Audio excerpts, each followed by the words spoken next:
श्री गणेशाय नमः, श्री सरस्वत्यै नमः, श्री गुरुभ्यो नमः, श्री मातृपितृभ्यो नमः, श्री कुलदेवताभ्यो नमः.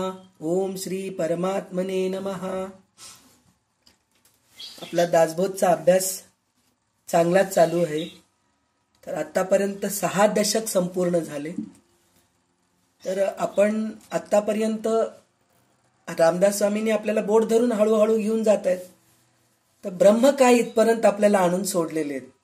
ब्रह्म म्हणजे काय, नंतर ब्रह्म म्हणजे काय झाल्यानंतर ब्रह्माच्या बद्दल किंवा परमार्थाबद्दल सत्य काय आहे, मिथ्या काय आहे हे सांगितलं. तर सत्य काय आहे हे अनिर्वाच्य आहे म्हणून म्हटलेत ते. म्हणजे आपण बोलूच शकत नाही त्याच्याबद्दल, इतकं व्याप्त आहे असं त्यांनी सांगितलेलं आहे. तर आता आपल्याला ह्याच्या पुढे सुद्धा आपल्याला चतुर्दश ब्रह्म म्हणून दशकाचं नाव आहे चतुर्दश ब्रह्माचा म्हणून आहे. त्याच्यामध्ये मंगलाचरण आपल्याला सुरुवातीला घेतलेले आहेत. तर आपल्याला आता हे चतुर्दश ब्रह्म काय आहे हे आता आपल्याला पुढे बघायचं आहे. म्हणजे चतुर्दश ब्रह्म म्हणजे ब्रह्माचं काय काय रूप आहे. रूप आहे म्हणल्यापेक्षा त्याचं वर्णन आपण कसं करू शकतो, आपल्याला कशा प्रकारे त्याचं दर्शन होईल, आपल्या मनात आपण कसं त्याच्यात साठवू शकतो, आपली देहबुद्धी सोडून देऊन आत्मबुद्धीमध्ये कसं जाऊ शकतो, हे सगळं आपल्याला आता पुढे. हे सगळं आपल्याला रिपीट येत आहे. रिपीट आलं तरी आपल्याला नवीनच वाटतं परत ऐकताना वाचताना. अरे आपण हे गेल्या वेळेस वाचलोच नाही, हे आपल्याला कळालंच नाही असं आपल्याला दिसून येतं. तर आज आपण दशक 7वा समास पहिला आणि दुसरा घेणार आहोत. तर आज आपल्याला हैदराबादचे विजया ताई भेटलेले आहेत. तर त्यांच्याकडून दासबोध वाचन होईल आणि त्या सुरुवातीला मंगलाचरण वाचतील. मंगलाचरण झाल्यानंतर दशक पहिला आणि दुसरा घेतील. तर मंगलाचरण सुरू कर विजया.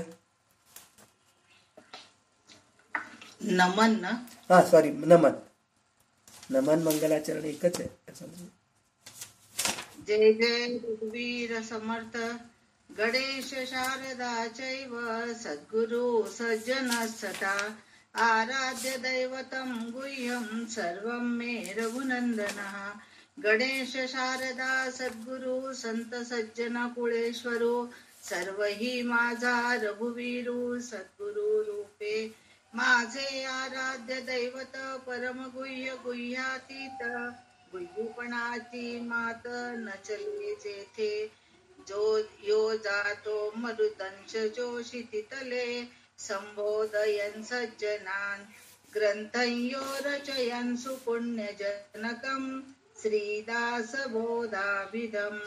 यत्कीर्त्या पठनेन सर्वविदुषां स्वान्तापहारी सदा सोऽयं मुक्तिकरक्षितो विजयते श्रीरामदासो गुरु. मला वाटते अंतरी त्वा वसावे तुझ्या दासबोधासी त्वा बोध व्हावे. अपत्या परी पाववी प्रेमग्रासा महाराजया सद्गुरु रामदासा. ब्रह्मानंदं परमसुखदं केवलं ज्ञानमूर्तिं द्वन्द्वातीतं गगनसदृशं तत्त्वमस्यादिलक्ष्यम्. एकं नित्यं विमलमचलं सर्वधी साक्षिभूतं भावातीतं त्रिगुणरहितं सद्गुरुं तन्नमामि. गुरु ब्रह्मा गुरु विष्णु गुरुर्देवो महेश्वरा गुरु साक्षात् परब्रह्म तस्मै श्री गुरवे नमः.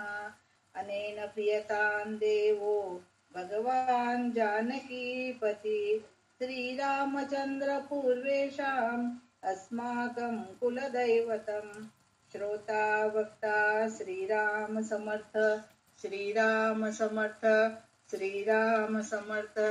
जय जय रघुवीर समर्थ.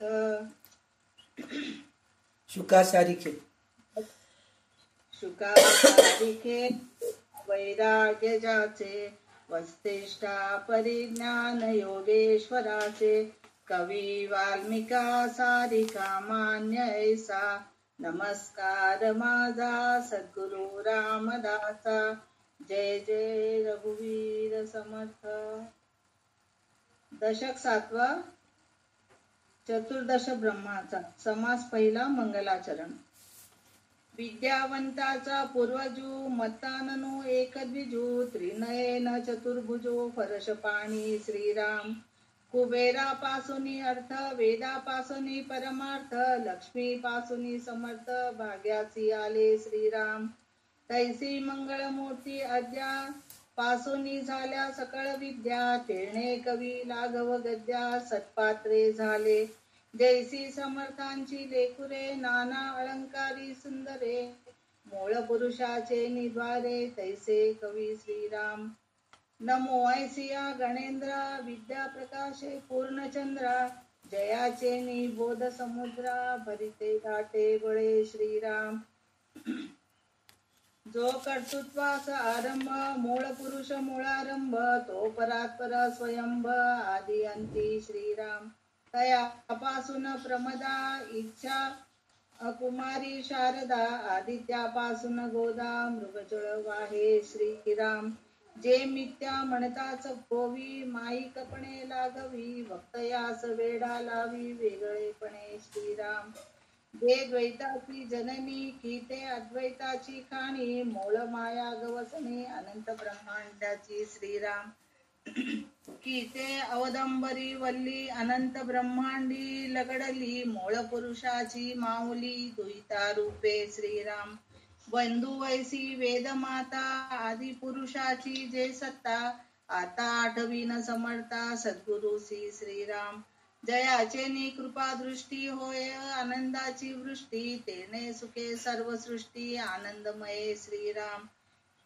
की तो आनंदाचा जनक, सायोज्य मुक्तीचा नायक, कैवल्य पददायक, अनाथ बंधू श्रीराम.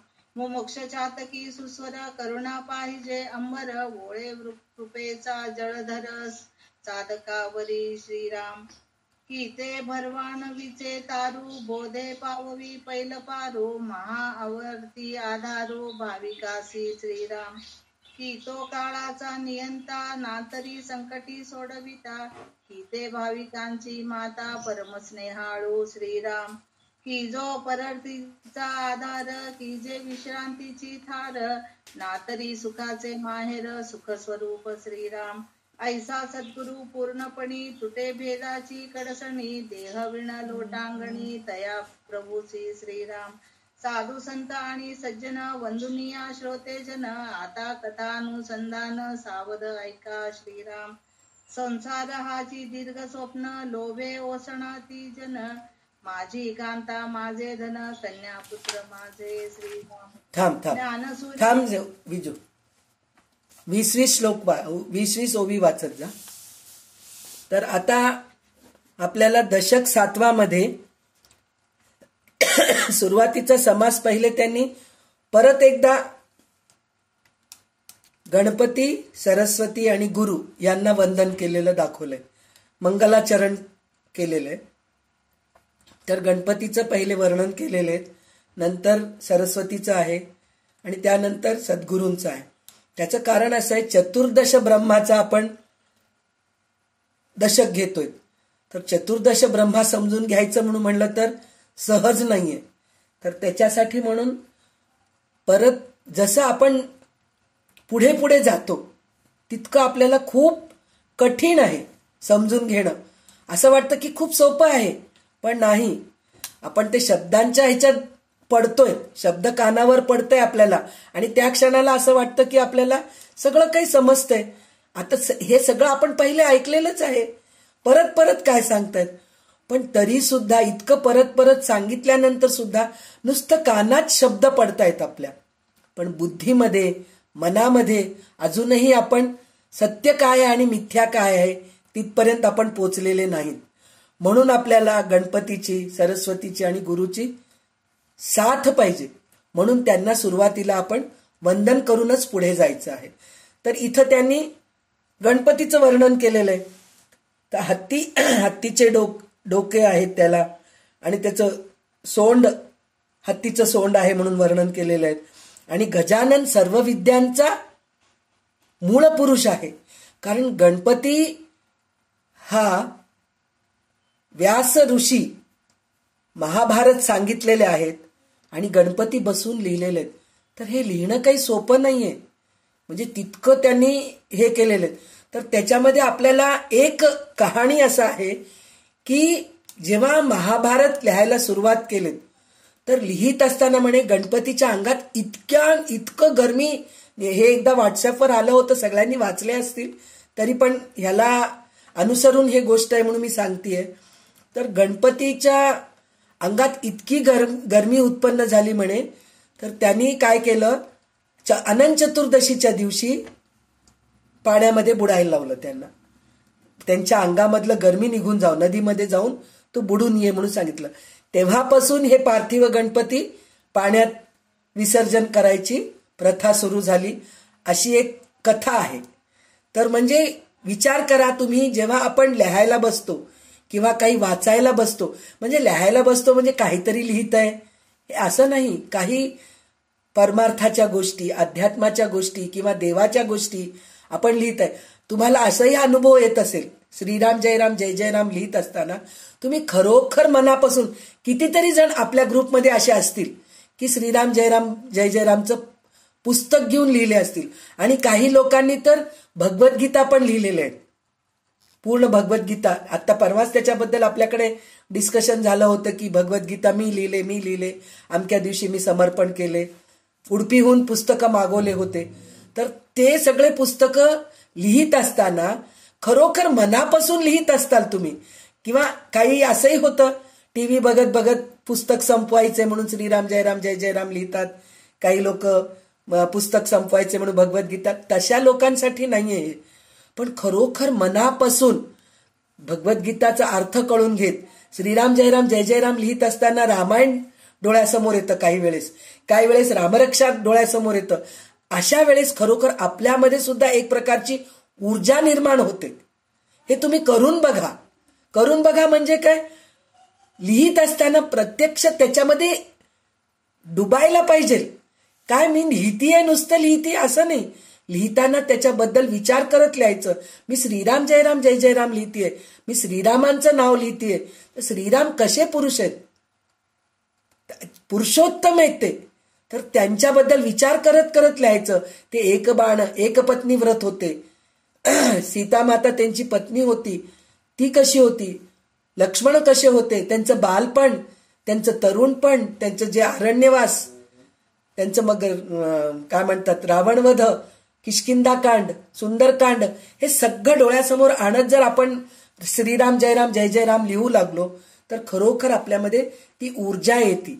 म्हणजे हे सगळं सांगायचं कारण काय, तर गणपती इतके मोठे होते. आपण हे साधारण लिहितोय म्हणजे काय, डोळ्यासमोर आपल्याला पुस्तक आहे ते पाहून लिहितो श्रीराम जय जय राम. हे काही तेवढं काही हे नाहीये, लिहायचं सोपंच आहे. पण गणपती आणि कल्याण स्वामी, रामदास स्वामी दासबोध सांगतायत आणि कल्याण स्वामी लिहितात. तसंच व्यास ऋषी, व्यासमुनी महाभारत सांगत आहेत आणि गणपती लिहित आहेत. म्हणजे एवढे मोठे महाभारत, किती मोठे, 18 पर्व आहेत आणि एक पर्व मध्ये कितीतरी अध्याय आहेत. तर तितकं मोठं ग्रंथ लिहिणं काही सोपं नाहीये. म्हणजे अशा गणपतीला आपण कशाला नमस्कार, उगीच सर्वात पहिले गणपतीलाच का पूजा करतात, त्याचं कारण हेच आहे की गणपती विद्यांचा राजा आहे, विद्यांचं समूळ पुरुष आहेत ते. म्हणून आपल्याला पहिले गणपतीचीच पूजा करायला पाहिजे. म्हणजे आपण कुठलंही शुभ कार्य करतो तर पहिले आपण सुपारी गणपती प्रित्यर्थ ठेवून आपण त्याची पूजा करतो. तर त्याचं कारण हेच आहे की गणपती विद्यांचा राजा आहे. म्हणूनच रामदास स्वामी सुद्धा आपल्याला ग्रंथ, आपल्या दासबोध सुरू व्हायच्या आधी सुद्धा गणपतीलाच नमन केलेले आहेत, गणेश वंदन म्हणून सुरू केलेले. आता आपण चतुर्दश ब्रह्माचा, चतुर्दश म्हणलं तर चतुर्दश म्हणजे 14, तर 14 ब्रह्मांचा आपण अभ्यास करणार आहोत. तर ते तेवढं मोठा अभ्यास करायचा आहे आपल्याला. म्हणजे मग गणपतीला पहिले नमन करायला पाहिजे ना. गणपतीला नमन केलं तर गणपती आपल्याला अजून पाठिंबा देतात, अजून आपल्याला छान समजून सांगतात. त्यामुळे पहिले आपण गणपतीला नमन करायचं. मग आता ह्याच्यात गणपती काय काय आहे, त्यांच्या कृपेने गद्यरचना पद्यरचना करू शकतात म्हणून सांगितलंय त्यांनी. श्रीमान माणसाची मुले अनेक दागिन्यांनी सुंदरपणाने शोभून दिसतात, म्हणजे गणपतीचं वर्णन केलेले आहे. कुबेरापासून धन प्राप्त होते, हे महत्वाचं आहे. कुबेरापासून धन प्राप्त होते, वेदापासून परमार्थ प्राप्त होते, लक्ष्मीपासून ऐश्वर्य होऊन माणूस भाग्यपदास जातो चढतो. त्याचप्रमाणे मंगलमूर्ती सर्व विद्यांचे मूळ आरंभस्थान आहे, त्याच्यापासून सर्व विद्यांचा उत्पन्न होतो. म्हणजे काय, इथं काय ह्याच्यामध्ये काय आपल्याला सांगितलंय, धन प्राप्त होतं. धन आज आहे उद्या संपून गेलं. जसं जसं आपण खर्च करत जातो तसं तसं संपून जातं. वेदांपासून परमार्थ प्राप्त होते. परमार्थामध्ये पण काय होतं, आपल्याला एखाद्या वेळेस थोडंसं भटकतो, आपण भटकून परमार्थाच्या बाजूने निघून जातो, मायेमध्ये अडकतो. त्याच्यानंतर लक्ष्मीपासून ऐश्वर्य प्राप्त होते. ऐश्वर्य पण तसंच आहे, आज आहे उद्या नाहीये. पण गणपतीपासून मंगलमूर्तीपासून विद्या जे मिळते ते मात्र कोणी चोरी करू शकत नाही बरं का, आपल्याकडून कोणीच हरवून घेऊ शकत नाही. ते आपण ह्याच्या अगोदर सुद्धा हे केलेलं आहे ना. राजा त्याच्याकडून इन्कम टॅक्स घेत नाही आपल्याकडून ना. भावांमध्ये त्याचं विभागणी होत नाही विद्यांचं, आणि चोरी होत नाही.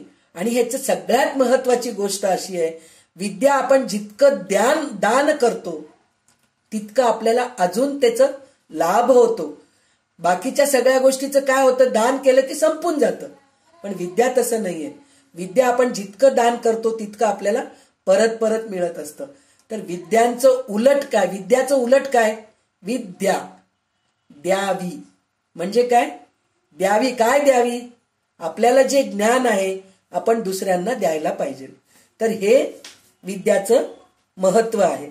आणि त्याच्यानंतर त्यांनी सांगितलेलं आहे की पूर्णचंद्रासारखं शोभून दिसतात. विद्येच्या चांदण्याने शोभणारा असा जो पूर्णचंद्र गणपती, त्याला मी नमन करतो. तो पूर्णचंद्र असल्यामुळे ज्ञानसमुद्राला अपार भरती येते. म्हणजे पूर्णचंद्र हे आपल्याला कशाला सांगितलेलं आहे, ज्ञानसमुद्राला अपार भरती येते. म्हणजे समुद्राला पौर्णिमेच्या दिवशी खूप मोठे मोठे लाटा येतात आणि अमावस्याच्या दिवशी आतमध्ये घेतं. म्हणजे पाण्यामध्ये आपण जर लाटांमध्ये गेलो तर समुद्रामध्ये जाऊ शकतो. पण ह्याच्या वेळेस पौर्णिमेच्या वेळेस भरभरून लाटा येतात, म्हणून त्याला ह्याची उपमा दिलेली आहे. पूर्णचंद्र असल्या म्हणजे गणपती पूर्णचंद्र असल्यामुळे ज्ञानसमुद्राला हे येतं. म्हणजे ज्ञानसमुद्र आपल्याला भरभरून देत असते असं त्यांनी सांगितलंय. त्याच्यापाशी सर्व कर्तृत्वाचा उगम आहे, तोच मूळ पुरुष आहे. सर्व विश्वांचे उगमस्थान तोच आहे. सर्व विश्वाच्या पलीकडील श्रेष्ठ स्वरूप तोच आहे.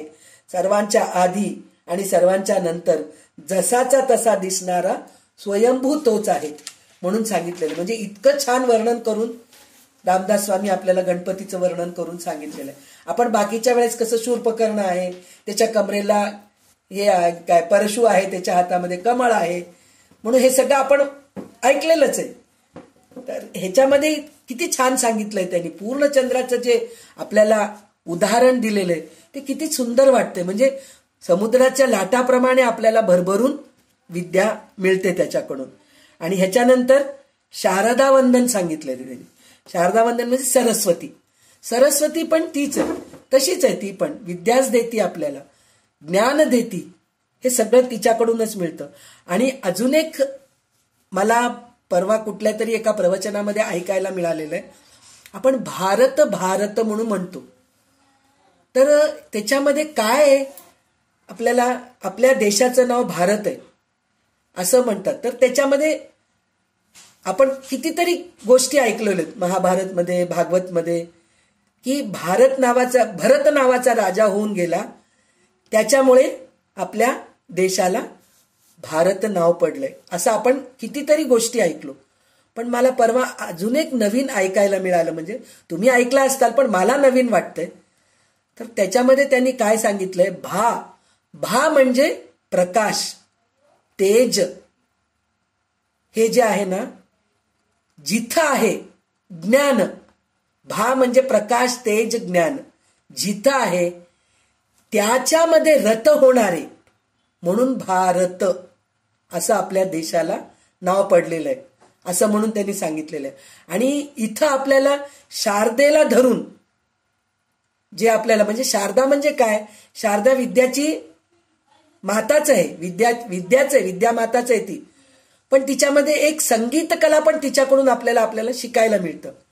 तर ह्या संगीत कलेला भारत इतकं सुंदर, मला म्हणजे छान वाटलं. हे भारत आपण ज्ञानाच्या ह्याच्यामध्ये रत राहतो म्हणून भारत म्हणून आपल्या देशा, म्हणजे असे संत आपल्या भारतामध्ये जितके संत झालेले आहेत, जितके देवळं आहेत, जितके ज्ञानस्थान आहेत, ते कुठंच नसतील, नसतील काय, नाहीच, फक्त आपल्या भारतामध्येच आहे. म्हणून भारत नाव आपल्याला पडलेलं आहे ह्या ह्याच्यामध्ये. पण अजून एक नाव भारत कशासाठी पडलंय, भा म्हणजे भावना, र म्हणजे राग आणि त म्हणजे ताल. म्हणजे आपल्यामध्ये मंत्र, स्तोत्र वगैरे जे म्हणतो ना आपण, तर भावनेनी म्हणलं आणि छान सुरामध्ये म्हणलं आणि छान तालामध्ये म्हणलं तर ऐकायला किती छान वाटतं कानाला. तर भावना, र म्हणजे राग, भा म्हणजे भारतामधलं भा म्हणजे भावना, राग, भारतातलं र म्हणजे राग आणि त म्हणजे ताल. म्हणजे हे आपण स्तोत्र, श्लोक, गाणे हे सगळं भारतामध्ये जे म्हणतो ते कानाला ऐकण्याला खूप सुंदर वाटतं. हेच तुम्ही वेस्टर्न म्युझिक वगैरे ऐकलं तर मजा येते का, तेवढी येत नाही. आपल्या भारतामध्ये जे भावनेनी म्हणतात, रागामध्ये म्हणतात आणि तालामध्ये म्हणतात, तर त्याच्यासाठी म्हणून कानाला खूप छान वाटतं आणि आपण खूप लवकर शिकतो तालामध्ये. आता मी परवाच संध्याताईंना म्हणले ना, आपण जे गोष्टी म्हणजे जितके काही स्तोत्र शिकलेले आहोत, त्रिष्टुप छंद आहे, अनुष्टुप छंद आहे, गायत्री छंद आहे, अशा आपण सगळ्या छंदामध्ये आपण सगळं काही शिकतो. पण पुरुष सूक्त छंदामध्ये नाहीये, त्याच्यामुळे थोडे अवघड जाते म्हणून म्हणतो. म्हणजे अवघड का जातं, ते आपण तालामध्ये म्हणू शकत नाही, म्हणजे ते कानावर सारखं आपल्या पडत राहायला पाहिजे, तेव्हा कुठं आपल्याला त्या गोष्टीचं अभ्यास होतं. तर भारत ह्याच्यासाठी आपल्या ह्याला नाव पडलेलं आहे. म्हणजे ह्याला अनुसरून, म्हणजे शारदा ही संगीताची पण माता आहे, विद्येची जशी माता आहे ना तशीच संगीताची पण माता आहे. म्हणून मला हे सांगावं वाटलं, म्हणून मी सांगितले भारत म्हणजे काय आहे म्हणून सांगितले. आणि ह्याच्यामध्ये त्यांनी काय सांगितलंय, ती मूळ माया आहे, आदिशक्ती आहे. म्हणजे मूळ माया आहे म्हणजे ब्रह्माची आई म्हणून एका ठिकाणी त्यांना वर्णन केलेलं आहे आणि एका ठिकाणी ब्रह्माची मुलगी म्हणून वर्णन केलेलं आहे. म्हणजे ती मूळ माया आहे, आदिशक्ती पण आहे. आणि माया, मूळ माया आहे म्हणून म्हणलं तर काय, तिच्यानीच सगळं माया निर्माण झालेली आहे. म्हणजे जे काही आपल्याला दृश्यसृष्टी दिसतीये ते तिच्यामुळेच निर्माण झालेली आहे. आणि आदिशक्ती आहे, म्हणजे आता आपण ललिता सहस्रनाम मध्ये सगळं वाचत आहोत, तर त्याच्यामध्ये सरस्वती पण एक आहे, आदिशक्तीच आहे ती पण. तर आदिशक्ती म्हणजे काय, शक्तीची प्रथम स्थान आहे ती. म्हणजे आपल्यामध्ये शक्ती म्हणजे नुसतं कुस्ती खेळायची शक्ती नाही, सगळ्या गोष्टीची शक्ती असते. बुद्धीची शक्ती आहे, ज्ञानाची शक्ती आहे, बोलण्याची वाचा शक्ती आहे, ऐकण्याची शक्ती आहे. हे सगळं कोणाकडून मिळतं, हे सगळं आपल्याला शारदेशिवाय शारदाकडूनच मिळतं. ही माया द्वैताला जन्म देते, म्हणजे माया आहेच द्वैत, द्वैताला जन्म देते, पण तिच्याकडूनच अद्वैताकडे पण घेऊन जाते ती, तशी आहे ती. आणि अशी ही मूळ माया अनंत विश्वांना झाकून टाकते, तिच्या पोटामध्ये अनंत ब्रह्मांडे साठवलेली आहेत. ही मूळ माया म्हणजे आपल्याला कल्पना येणार नाही अशा प्रकारची विलक्षणपणे पसरणारी एक वेली आहे, असं म्हणून सांगितलेलं आहे. त्याच्यानंतर अनंत विश्वे निर्माण करून परमात्म स्वरूप झाकल्यासारखे करण्याचे सामर्थ्य तिच्या अंगी आहे. परंतु ही सगळी उचापत होत असताना ती क्षणभर देखील परमात्म्याहून बाजू सरत नाही. म्हणजे हे सगळं काही खेळ चालू असतं विश्वामध्ये, दृश्यसृष्टीमध्ये, पण ती मात्र परमात्म्याच्या सोबतच असते, कारण ती आदिशक्ती आहे. आपल्याला आपण भागवत वाचतो, तर भागवत वाचताना आपल्याला काय सांगतात की विष्णूच सुरुवात आहे. विष्णूकडून ब्रह्मा निर्माण झाले, ब्रह्माकडून शिव निर्माण झाले, मग स्वयंभू मनु निर्माण झाले, मग नारद ऋषी, हे सगळे काही निर्माण झाले, हे ब्रह्मापासून निर्माण झाले, पण सुरुवात विष्णू आहे म्हणून सांगितलं. पण आपण जेव्हा ललिता सहस्रनाम वाचतोय तर त्याच्यामध्ये काय सांगितलेलं आहे, ती आदिशक्ती आहे, माताच आदिशक्ती आहे. आईमुळेच हे सगळं काही निर्माण होतं, आईमुळेच मुलांचं जन्म होतं, ती आदिशक्ती असल्यामुळे. पण आदिशक्ती सुद्धा शिवानी ऐक्यत्व पावते तेव्हा कुठं दृश्यसृष्टी निर्माण होते. तर माया निर्माण होणं पूर्ण आदिशक्तीकडूनच आहे, हे आपण बघितलं आहे. म्हणून रामदास स्वामींनी, म्हणजे इथं नुसतं सरस्वतीचं वर्णन, शारीरिक वर्णन केले नाहीत, बाह्य रूपाने वर्णन केले नाहीत. ती पांढरी साडी नेसती, हातामध्ये वीणा आहे, तिच्या चेहऱ्यावर ते सुंदरता आहे, ती दिसायला खूप सुंदर आहे, तिच्या कानामध्ये कुंडल आहे, असं काही वर्णन केलेले नाहीये तिकडं. ती आदिशक्ती आहे, मूळ माया आहे, असं त्यांनी इथं वर्णन केलेले आहे. त्याच्यानंतर सद्गुरूंचं वर्णन त्यांनी केलेलं आहे. तर सद्गुरू कसे आहेत इथं, तर सद्गुरूची कृपादृष्टी झाली तर आनंदाचा पाऊस पडतो. इथं पण सद्गुरूंचं वर्णन त्यांनी गेल्या वेळेस केल्यासारखं वर्णन न करता आता वेगळ्या रूपाने वर्णन करत आहेत ते.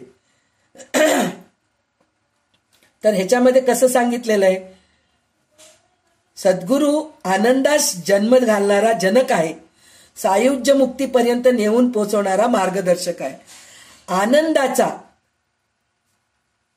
जनक आहे म्हणलं तर काय, आनंदाचा जनक आहे म्हणून म्हणलं तर तुम्ही एक बघा, सुख दुःख, लाभ पराजय, लाभ हानी, जय पराजय, जय विजय, असं आपल्याला सुख दुःख हे सगळं आपल्याला दोन दिसतात, म्हणजे आहे नाही म्हणल्यासारखं.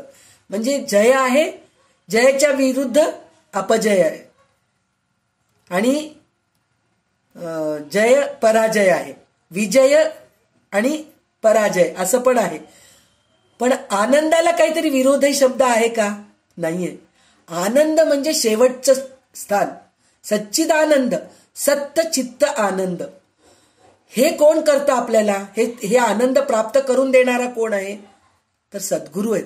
म्हणजे काय, आपल्याला पुस्तकं वाचतो, सगळं करतो, पण अर्थ कळतं का आपल्याला, नाही कळत.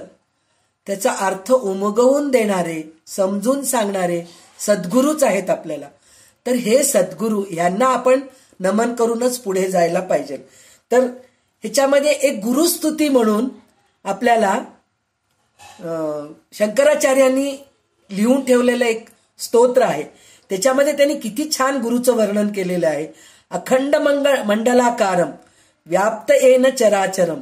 अखंड मंडलाकारम म्हणजे ते अखंड आहे, त्यांना खंड नाहीये सद्गुरूंना, असे गुरु आहेत ते चराचरामध्ये व्याप्त आहेत. सद्गुरू म्हणजे कशाला चराचरामध्ये व्याप्त आहेत, त्याचं उदाहरण आपल्याला भागवतामध्ये आहे. दत्तात्रयांना 24 गुरु भेटले. 24 गुरु कोण होते हो, साप आहे, भुंगा आहे, नारी आहे, मासोळी आहे, वारं आहे, पृथ्वी आहे, हे सगळं आपल्याला दिसायच्याच गोष्टी आहेत ना.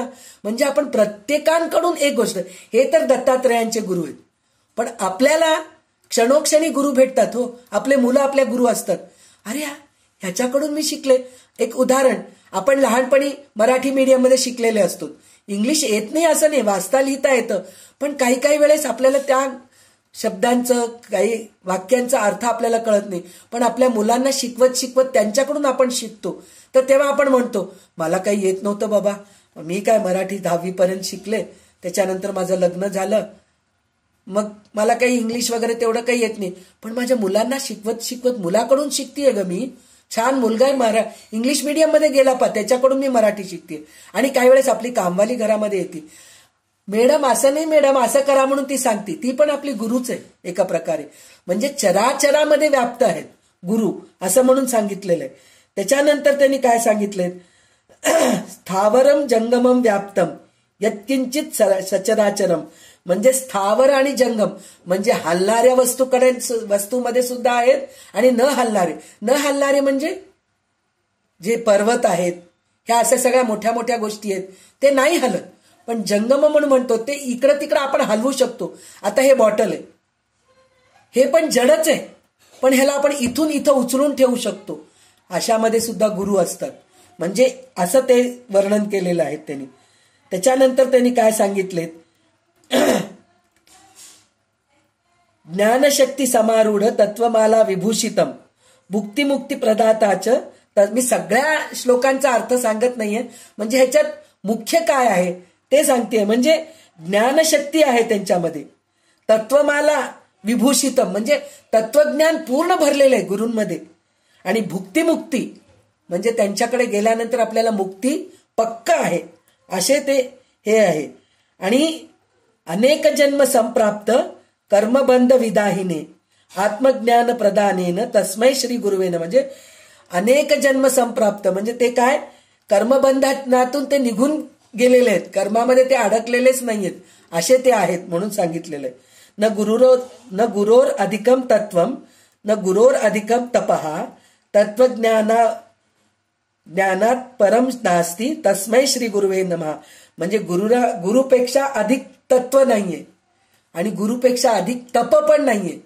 म्हणजे आपण जे तपश्चर्या वगैरे करतो ते तपश्चर्या गुरुकडूनच आपल्याला सगळं काही मिळतं, असे आपले गुरु आहेत म्हणून सांगितले. त्याच्यानंतर गुरुर आदिर अनादिश्च गुरुर परमदैवतम गुरोर परतरम नास्ती तस्मै श्री गुरुवे नमः.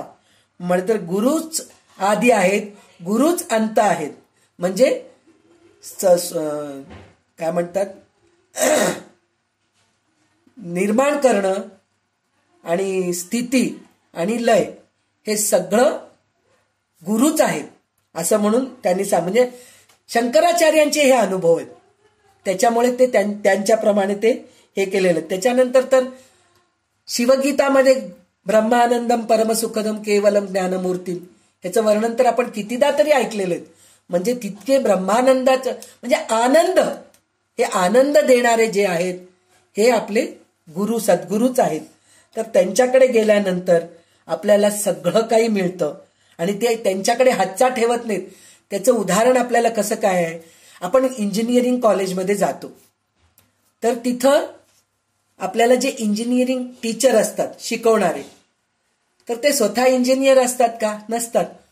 पण त्यांच्या शिष्यांना मोठे मोठे एरोनॉटिक इंजिनियर बनवतात, सिव्हिल इंजिनियर बनवतात, इलेक्ट्रॉनिक इंजिनियर बनवतात, कम्प्युटर इंजिनियर बनवतात. म्हणजे बिचारे ते गुरु जे आहेत ना तिथं कॉलेजमध्येच असतात, शिकवणारे असतात, पण आपल्या शिष्यांना एवढं मोठं बनवतात. त्यांच्यामध्ये अभिमान नाहीये, मी लहान आहे, माझ्याकडून मी माझ्या शिष्यांना मी कमी देतो, मी लहान आहे म्हणल्यापेक्षा माझ्याजवळ खूप विद्या आहे, मी पण माझ्या शिष्याला माझ्यापेक्षा कमीच ठेवतो, असं त्यांची वृत्ती नसती. ते अजून मोठे मोठे बनवतात. मेडिकल कॉलेजमध्ये लेक्चरर असतात, ते डॉक्टर असतात का, नसतात. पण त्यांना ते जे शिकवतात मुलांना, ते शिकल्यानंतर डॉक्टर किती मोठे मोठे सर्जन होतात, हार्ट सर्जन, किडनी सर्जन असे होऊन जातात. म्हणजे गुरु आपल्याजवळ काहीही ठेवत नाहीत. तर म्हणतात ना, गुरुला असं वाटतं म्हणे माझ्यापेक्षा माझा शिष्य पुढे जावं, अशी त्यांची वृत्ती असती. असे आपले हे गुरु आहेत. तर अशा गुरूंना वंदन करायला पाहिजे. त्याच्यामध्ये त्यांनी एक उदाहरण असं सांगितलंय की मुमुक्षु हा चातकाप्रमाणे समजावा.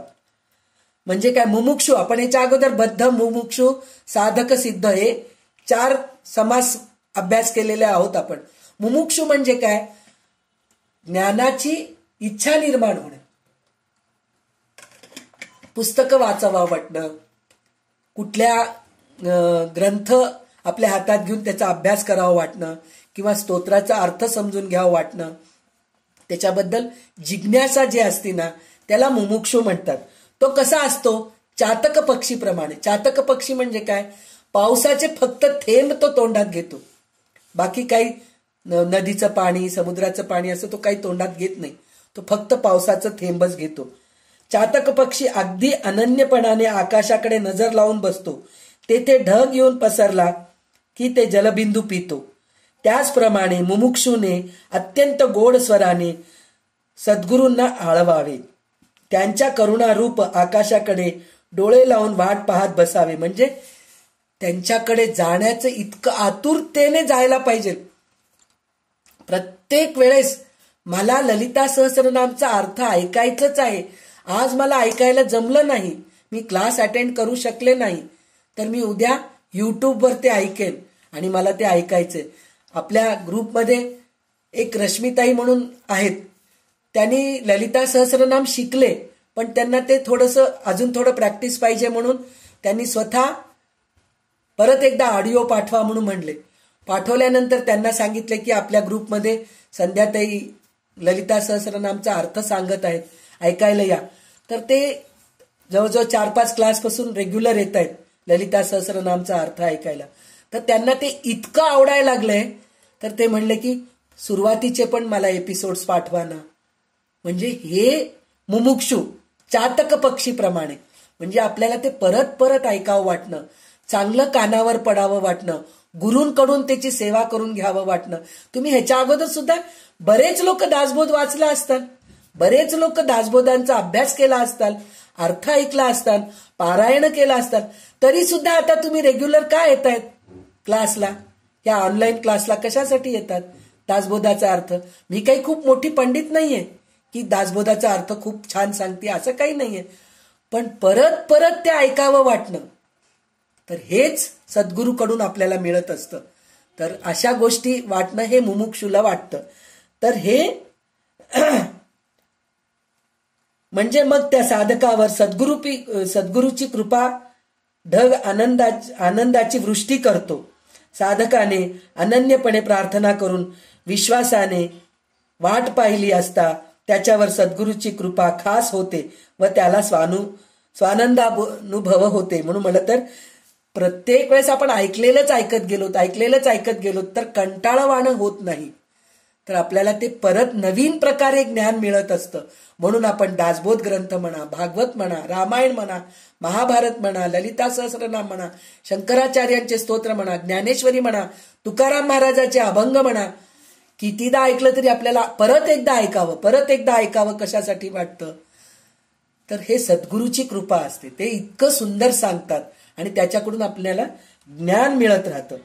आणि हे सद्गुरूच आपल्याला भवसागरातून तरुण नेतात आणि मी देह आहे हे आपल्यामधून काढून टाकतात. मी आत्मा आहे, मला आत्मज्ञान पाहिजे, देहभान नकोय, हे आपल्याला त्याच्यातून ते बाहेर काढतात. आत्मज्ञान नसता जीवन जगणे म्हणजे सगळा आंधळ्यांचा संसार. म्हणजे सद्गुरूंकडून जर आपल्याला आत्मज्ञान मिळालं नाही तर आपण आंधळेच होतो. आपल्याला कशाने आंधळे होतो? अज्ञानाने आंधळे होतो. अज्ञान एक प्रकारची झोप असून तिच्यामध्ये जीवाला जणू काय प्रपंचाचे स्वप्न पडते. या झोपेमध्येच जन्ममरणाच्या येरझारा चालतात. ज्ञानाने सगळे थांबते. म्हणजे अज्ञानामुळे जन्ममृत्यूचे येरझारा चालू असतं, पण ज्ञानामुळे जन्ममृत्यूच्या फेऱ्यामध्ये परत आपण पडत नाहीत, मुक्ती मिळते आपल्याला. संसार हेच एक मोठं दीर्घ स्वप्न आहे. त्या स्वप्नामध्ये आसक्तीच्या आहारी जाऊन माझी बायको, माझा विश्व, माझा पैसा, माझी मुले अशी लोक बडबडतात. म्हणून म्हणलेले. तर आपल्याला सद्गुरूंचं इथपर्यंत आपल्याला वर्णन ऐकायला मिळालंय. आता पुढचे 20 ओवी विजू वाचायला सुरू कर. हे अनम्यूट कर फोन.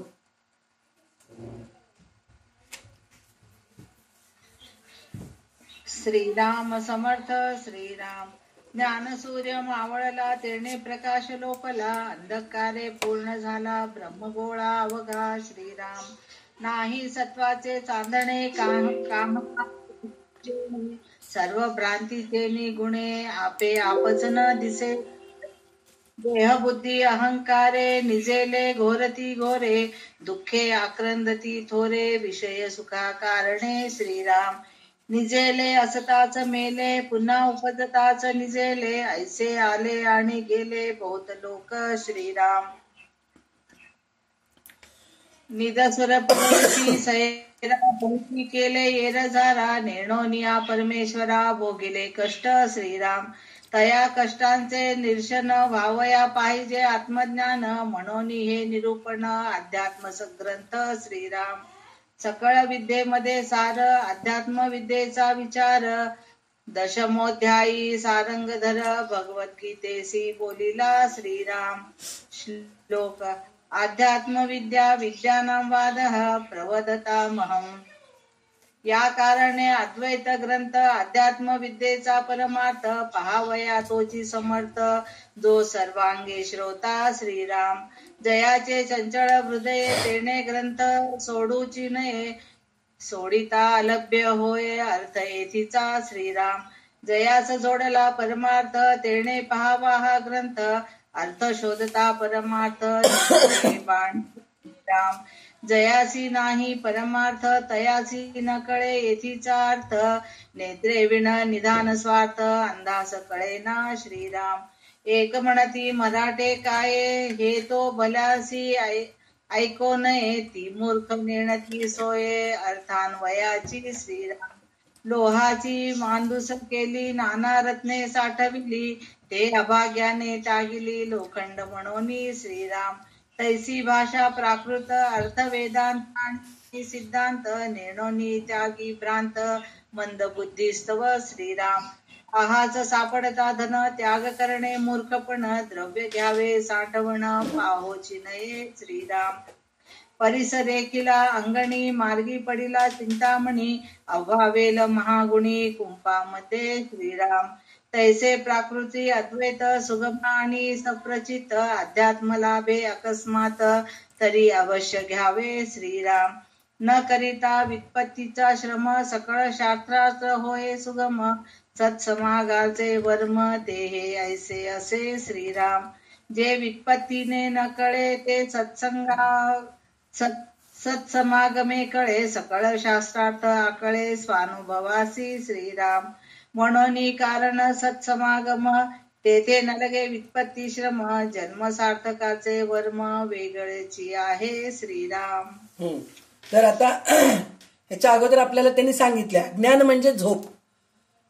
झोपेतून उठल्यावर ते आपल्याला कळतं की स्वप्न होतं ते, म्हणून ज्ञान होतं. त्याचप्रमाणे गुरुकडे गेल्यानंतर आपण अज्ञानामध्ये होतो, इतके दिवस संसारामध्ये अडकलो होतो. माझी मुलं, माझं बाळ, माझं घर, माझं दार, ह्याच्यामध्ये आपण अडकलेलो होतो. पण सद्गुरू आपल्याला त्याच्यातून बाहेर काढतात. हे आहे. नंतर काय होतं त्याच्यामध्ये त्यांनी हे एक सांगितलंय की अध्यात्म विद्या विद्यानाम वाद प्रवदतामहम म्हणून सांगितलेलं आहे. म्हणजे खरं तर प्रत्यक्ष जे शारंगधर म्हणून सांगितलंय, शारंगधर म्हणून म्हणलं तर श्रीकृष्ण भगवान विष्णू याला शारंगधर म्हणून म्हणतात. तर ते स्वतःच सांगितलेले आहेत भगवद्गीतेमध्ये की विभूतीपाद म्हणून जे हे आहे, विभूती योग जे आहे आपल्याला भगवद्गीतेमध्ये 10व्या अध्यायामध्ये, त्याच्यामध्ये प्रत्येक गोष्टीत एक विशिष्ट आहे म्हणून सांगितलंय. नक्षत्रामध्ये चंद्र विशिष्ट आहे, सूर्य विशिष्ट आहे, परत नागामध्ये वासुकी आहे, सर्पामध्ये हे आहे, असं प्रत्येक ह्याच्यामध्ये हिमालय स्थावर म्हणजे जे न हलणाऱ्या वस्तू आहे ते हिमालय आहे म्हणून सांगितलेलं आहे. आणि काय म्हणतात मेरू पर्वत महत्वाचा आहे म्हणून सांगितलेलं आहे. असे प्रत्येक गोष्टी नारद मुनी ऋषींमध्ये श्रेष्ठ आहे हे सांगितलंय. पण त्याच्यामध्ये एक गोष्ट हे पण सांगितलेलं आहे अध्यात्म विद्या. विद्यामध्ये सगळे विद्या आहेत, कितीतरी विद्या आहे आपल्याला. भानामती विद्या आहे, शास्त्रार्थ विद्या आहे, परत आपल्याला हे डॉक्टरी करायचं विद्या आहे, वकिली करायचं विद्या आहे, शालेय विद्या आहे, कॉलेजचं विद्या आहे. हे सगळे विद्याच आहेत. पण त्याच्यामध्ये सगळ्यात श्रेष्ठ काय आहे? अध्यात्मविद्या. अध्यात्मविद्या म्हणजे काय? मी कोण आहे हे शोधून काढणं, मला मी विसरणं, सत्य काय आहे आणि मिथ्या काय आहे हे अध्यात्मविद्यामध्येच आपल्याला कळतं. तर हे कोणाकडून कळतं? तर सद्गुरूंकडून कळतं. ते कशामुळे आहे? तर ह्याच्यामध्ये एक छान छोटंसं उदाहरण दिलेलं आहे रामदास स्वामींनी. असं म्हणलेले आहेत की लोखंडाचं पेटी आहे आणि त्या पेटीमध्ये रत्न, हिरे, सोनं, नाणं भरलेलं आहे. पण अज्ञानी माणूस त्या लोखंडाच्या पेटीला पण हे लोखंडाचं पेटी आहे, कामाचं नाहीये म्हणून टाकून देतं. पण सद्गुरू त्याच्यामध्ये काय आहे हे, लोखंडाची पेटी नुसतं पेटी नाहीये, त्या पेटीमध्ये रत्न आहे, हिरे आहेत, सोनं, नाणं सगळं काही आहे, हे सगळं बाहेर काढून देतात. हे आहे. आणि काही वेळेस असं असतं, पेटीमध्ये आहे सगळं काही आहे हे माहित आहे मला सुद्धा, त्या पेटीमध्ये, संदुकामध्ये सोनं आहे, नाणं आहे, हिरे आहे, माणिकं आहेत, रत्न आहे, ते सगळं माहित आहे. पण माझ्याजवळ किल्लीच नाहीये, अज्ञानी आहे मी. पण हे किल्ली कोणाजवळ आहे? सद्गुरूंकडे आहे. तर त्या सद्गुरूंकडूनच आपल्याला हे सगळं काही मिळत असतं. तर त्याच्यामुळे आपण त्या सद्गुरूंकडे जायचं असतं आणि त्यांच्याकडूनच आपण ज्ञान घ्यायचं असतं. परीस चिंतामणी व अभावेल, अगदी अयोग्य ठिकाणी सापडले म्हणून त्याचा अभेर करू नये. त्याच्यानंतर त्यांनी अजून एक गोष्ट सांगितलेलं आहे. त्या काळामध्ये म्हणजे रामदास स्वामींच्या काळामध्ये, ज्ञानेश्वर स्वामी महाराजांच्या काळामध्ये किंवा तुकाराम महाराजांच्या काळामध्ये जे आपल्याला आता ज्ञानेश्वरी आहे, दासबोध आहे आणि तुकाराम महाराजांचे अभंग हे जे आहेत ना, हे सगळं जे आहे ना त्यांनी त्यांच्या प्राकृत भाषामध्ये लिहिलेले. पण त्यांच्या प्राकृत भाषेमध्ये लिहिल्या त्यावेळेस मोठे मोठे पंडित यांना खूप त्रास दिलेत. तुम्ही संस्कृतमध्ये असलेले ग्रंथ तुम्ही मराठीमध्ये लिहून अपमान करतायत त्या ग्रंथाचं, असं त्यांना खूप त्रास दिलेला आहे. आजकाल तसं नाहीये. आजकाल उलट आपण त्याच्यातून अर्थ कळून घेण्यासाठी म्हणून आपल्या भाषेमध्ये जे पुस्तक मिळतंय. आता मला एक एकदा वाईट वाटतं, मी हैदराबादमध्ये होते, थोडं तरी मला मराठीचे ग्रंथ सापडत होते. इथं बेंगलोरमध्येही सापडत असतील, मला माहित नाही, पण मला कुठे सापडतात ते माहित नाही. तर मला असं वाटतं काहीतरी कुठल्या तरी एक ग्रंथ मला पाहिजे हातामध्ये, तर मला जाऊन पटकन विकत घेता येत नाही. अरे मी महाराष्ट्रामध्ये नाहीये, महाराष्ट्रामध्ये राहील तर कुठल्या तरी एका छोट्या दुकानामध्ये सुद्धा आपल्याला मिळून जातात, पुस्तकांच्या दुकानामध्ये. मला हे अमकं ग्रंथ पाहिजे, याचा अर्थ मला मराठीत पाहिजे, कारण ते महाराष्ट्र आहे. माझी भाषा कोणती आहे? मराठी भाषा आहे, तर मला मराठीचंच पुस्तक पाहिजे. तर असं आपल्याला पण त्या काळामध्ये काय करत होते? मराठीमध्ये लिहिलं, प्राकृत भाषेमध्ये लिहिलं की त्यांना शिक्षा द्यायचे, त्यांना त्रास द्यायचे. संस्कृताचं तुम्ही अपमान करतायत असं म्हणून म्हणत होते. तर ते चुकीचं आहे असं त्यांनी सांगितलेलं आहे. तर त्याच्यामध्ये त्यांनी काय सांगितलेलं आहे? अर्थ आकलन होण्यासाठी म्हणून आपल्याला आपल्या भाषेतलंच पुस्तक वाचायचं. तर आता बघा तुम्ही, एक छान म्हणून म्हणलं तर आपण भगवद्गीता वाचतो, पण ज्ञानेश्वर महाराजांचं प्राकृत भाषेमध्ये ज्ञानेश्वरी लिहिलेलं वाचू लागलं तर किती छान वाटतं, कानाला किती गोड वाटतं. पण काही काही वेळेस त्याचा अर्थ कळत नाही. पण ते साखरे महाराजांचं अर्थाचं पुस्तक घेऊन वाचू लागलो तर आपल्याला त्याच्यामधला गूढ काय ते कळतं. आणि त्याच्यानंतर अजून एक काय म्हणून म्हणलं तर एक एकदा आपल्याला अर्थ वाचून, दासबोध वाचतोय आपण, बेलसरे महाराजांचं, बेलसरे बाबांचं आपण अर्थ वाचतोय, पण काही काही वेळेस त्याचं पण अर्थ उमगत नाही. पण सद्गुरूपाशी गेलो, भगवद्गीतेचा अर्थ वाचतोय आपण, भगवद्गीता गीता प्रेस मधलं पुस्तक घेऊन आणतो, तर त्याच्यामधलं शब्दशः अर्थ, श्लोकार्थ मिळतं आपल्याला. आता संध्याताईच आहेत आपल्याला, ललिता सहस्रनामाचं पुस्तक मिळत असतील अर्थाचे, सार्थ ललिता सहस्रनाम म्हणून पुस्तक मिळतं, पण त्याच्यामध्ये शब्दशः अर्थ असतं. पण ते एक एकदा काय होतं माहितीये, ह्या श्लोकाला ह्या नावाला अनुसरून लिंकच राहत नाही त्याला. मग त्यावेळेस आपल्याला कळत नाही हे काय आणि हे काय हे कळत नाही. पण सद्गुरूंच्या तोंडाने कोणीतरी छान समजून सांगत आहेत, कोणीतरी छान त्याचा अर्थ आकलन करून सांगत आहेत, तर आपल्याला किती छान वाटतं. म्हणजे भाषेला तितकं महत्व आहे हे सांगितलंय. पण भाषा येऊनही काही काही वेळेस आपल्याला त्याचा अर्थ कळत नाही, त्यावेळेस आपण सद्गुरूपाशीच जावं लागतं हे आपल्याला रामदास स्वामी सांगतायत. पुढचे श्लोक वाच.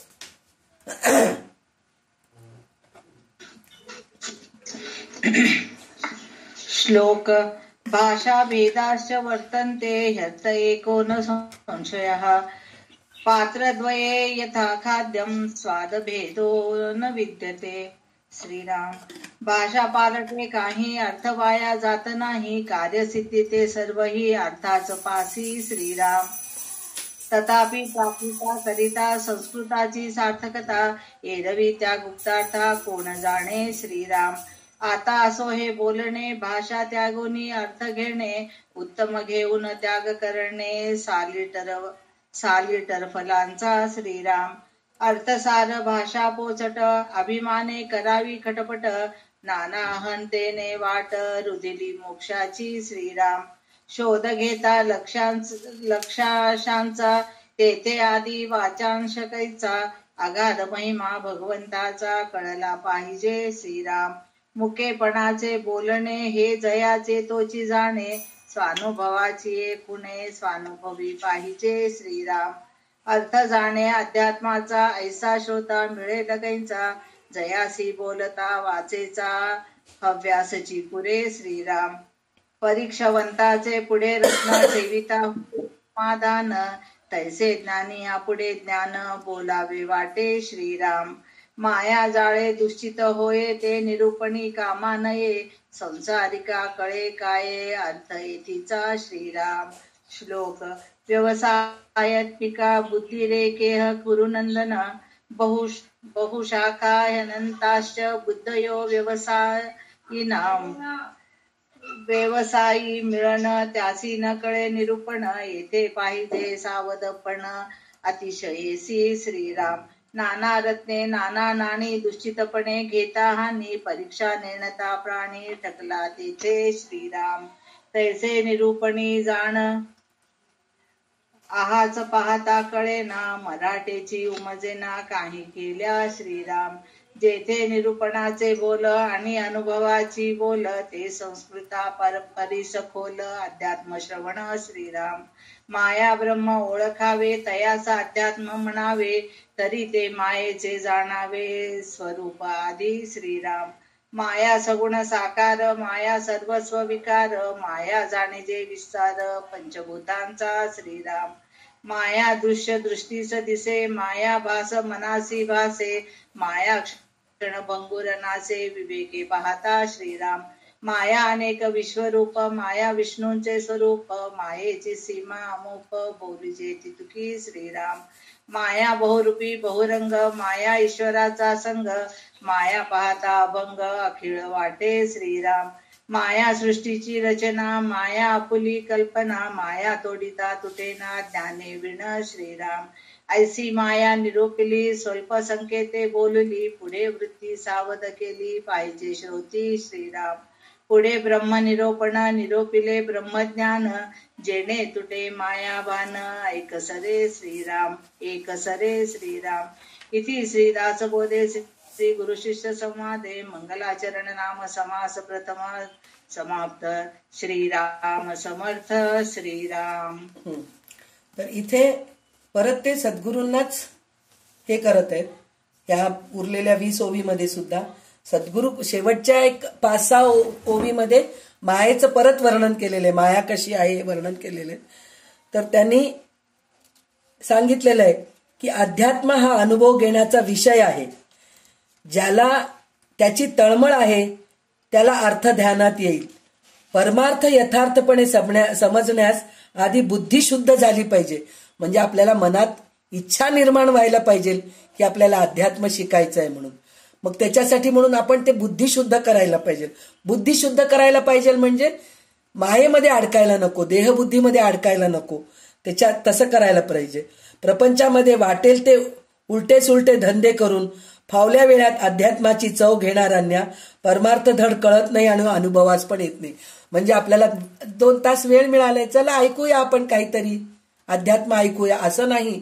त्याची तळमळ पाहिजे तर कुठं आपल्याला ते हे येतं. आणि त्याच्यामध्ये त्यांनी काय सांगितलेलं आहे तर अजून एक गोष्ट त्यांनी सांगितलेलं आहे की अध्यात्म, वेद हे सगळे जे आहेत, उपनिषद हे सगळे मोठे मोठे ग्रंथ आहेत. पण ह्या सगळ्या ग्रंथ संस्कृतामध्ये आहे, प्राकृत भाषामध्ये आहे. काही वेळेस आपल्याला कळत नाही, पण भाषा जी आपल्याला कळते त्या भाषेमध्ये जर आपण ऐकलो तर त्याच्यामधलं जे सार आहे आपण ते घेऊ शकतो. त्याच सद्गुरूंकडे जाऊन, म्हणजे आपल्याला ज्या सद्गुरूंना मराठी भाषा येते त्या सद्गुरूंकडे जाऊन आपण जर त्या विद्याचं आपण आकलन करून घेतलो तर आपल्याला त्याचं फायदा होतो. तर त्यांनी ते छोटं उदाहरण दिलेलं आहे. ते म्हणाले की ज्याप्रमाणे फळं खाताना त्यामधील उत्तम भाग तेवढा आपण घेतो आणि साली तरफळे टाकून देतो, त्याचप्रमाणे वेदांत ग्रंथाची भाषा बाजूला काढून तिच्यामधील अर्थ तेवढा आकलन करून घ्यावा. म्हणजे काय म्हणाले? रेखाताई फोन म्यूट करा. तर ते म्हणाले की भाषा हे आपल्याला जी भाषा कळती त्या भाषेमध्येच आपण हे करायला पाहिजे, तरच आपल्याला त्याचा अर्थ कळतं. म्हणजे दुसरं भाषा आपण काय, रेखाताई डिस्टर्ब होतोय.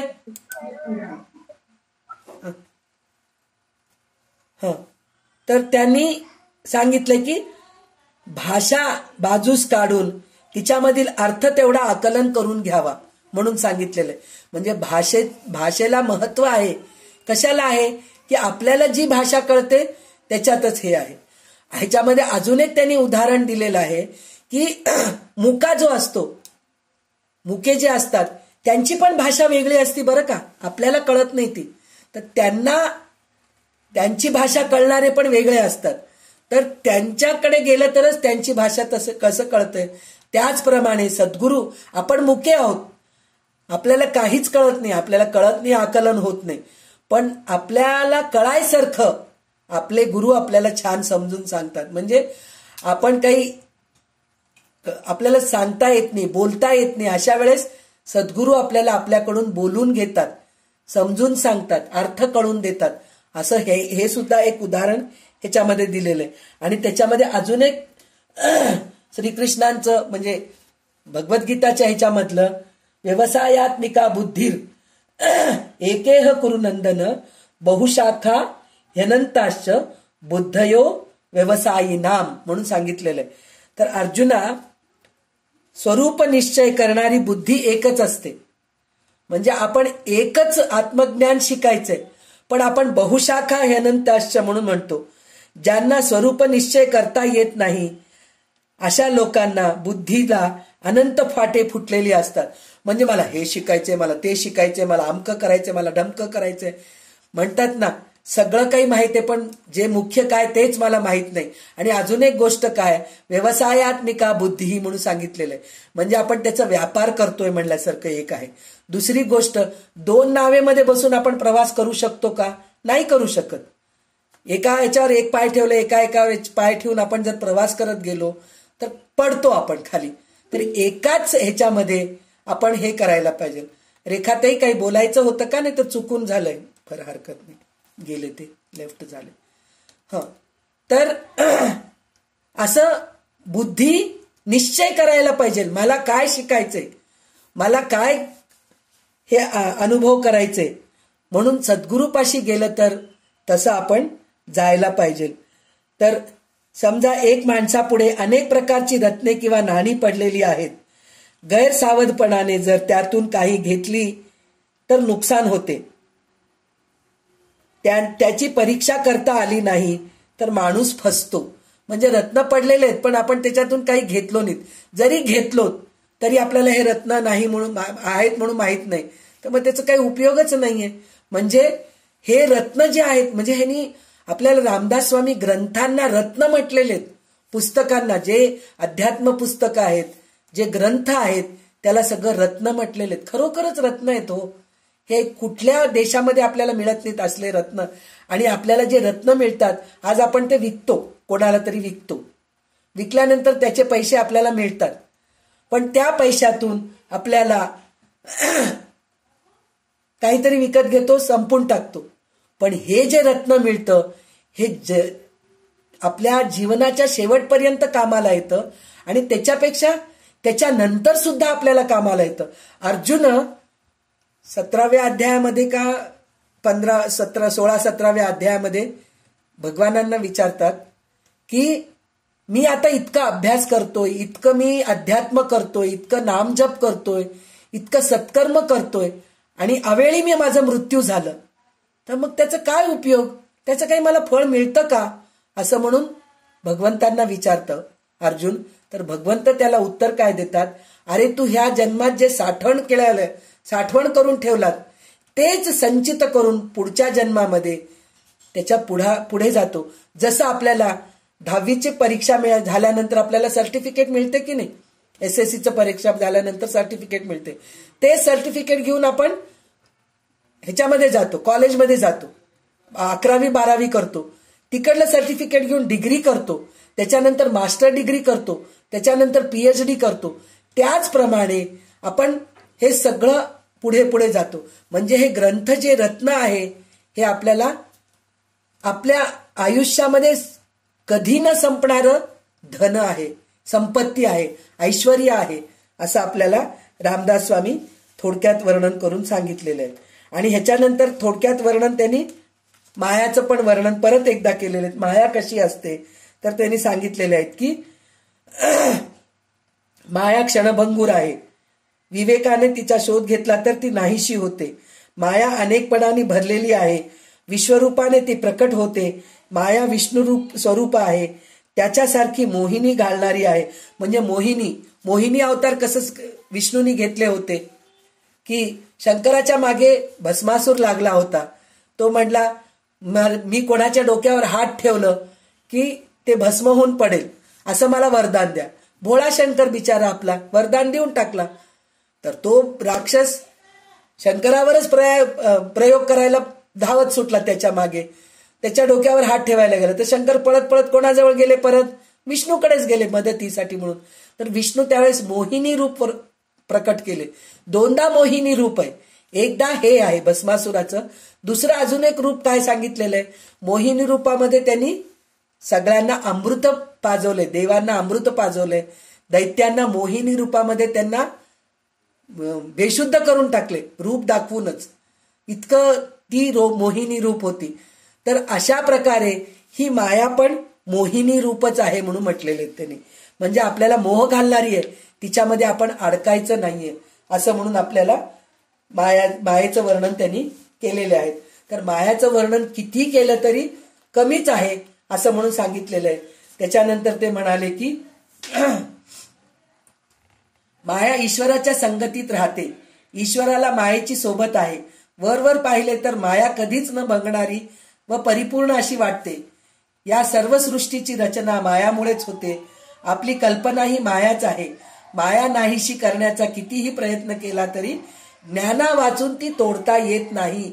म्हणजे मायेला दूर करायचंय म्हटलं तर अज्ञानात होत नाही, ज्ञान पाहिजे आपल्याला, तेव्हा कुठं आपल्याला माया दूर करू शकते. थोडक्यात व खुणेने हे मायेचे वर्णन झाले. पुढचा विषय ऐकण्यास श्रोत्यांनी आपली वृत्ती सावध ठेवावी. पुढे ब्रह्माचे तसंच ब्रह्मज्ञानाचे निरूपण केले आहे. त्याने मायेचे भान तत्काळ नष्ट होते. म्हणजे आपल्याला आता पुढचे ब्रह्मनिरूपण म्हणून जे समास आहे तर त्याचं आपल्याला ब्रह्माचं ज्ञान तिथं दिलेले आहे. तर माया त्याच्याकडून आपण कसं दूर करू शकतो हे ह्याच्यामध्ये आपल्याला रामदास स्वामी सांगितलेले आहेत. तर ह्याच्यातले 20 ओवी परत वाचायला सुरुवात कर.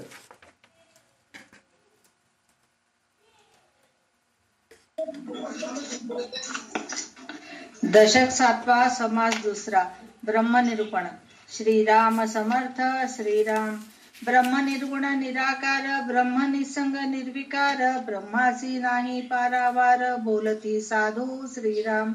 ब्रह्मा सर्वास व्यापक, ब्रह्मा अनेकी एक, ब्रह्म शाश्वत हा विवेक, बोलिला शास्त्री श्रीराम. ब्रह्म अच्युत आनंद, ब्रह्म सदोदित संत, ब्रह्म कल्पने रहित निर्विकल्प श्रीराम. ब्रह्म या दृश्या वेगळे, ब्रह्म शून्यत्वास निराळे, ब्रह्म इंद्रियांच्या मेळे सोजवेना श्रीराम.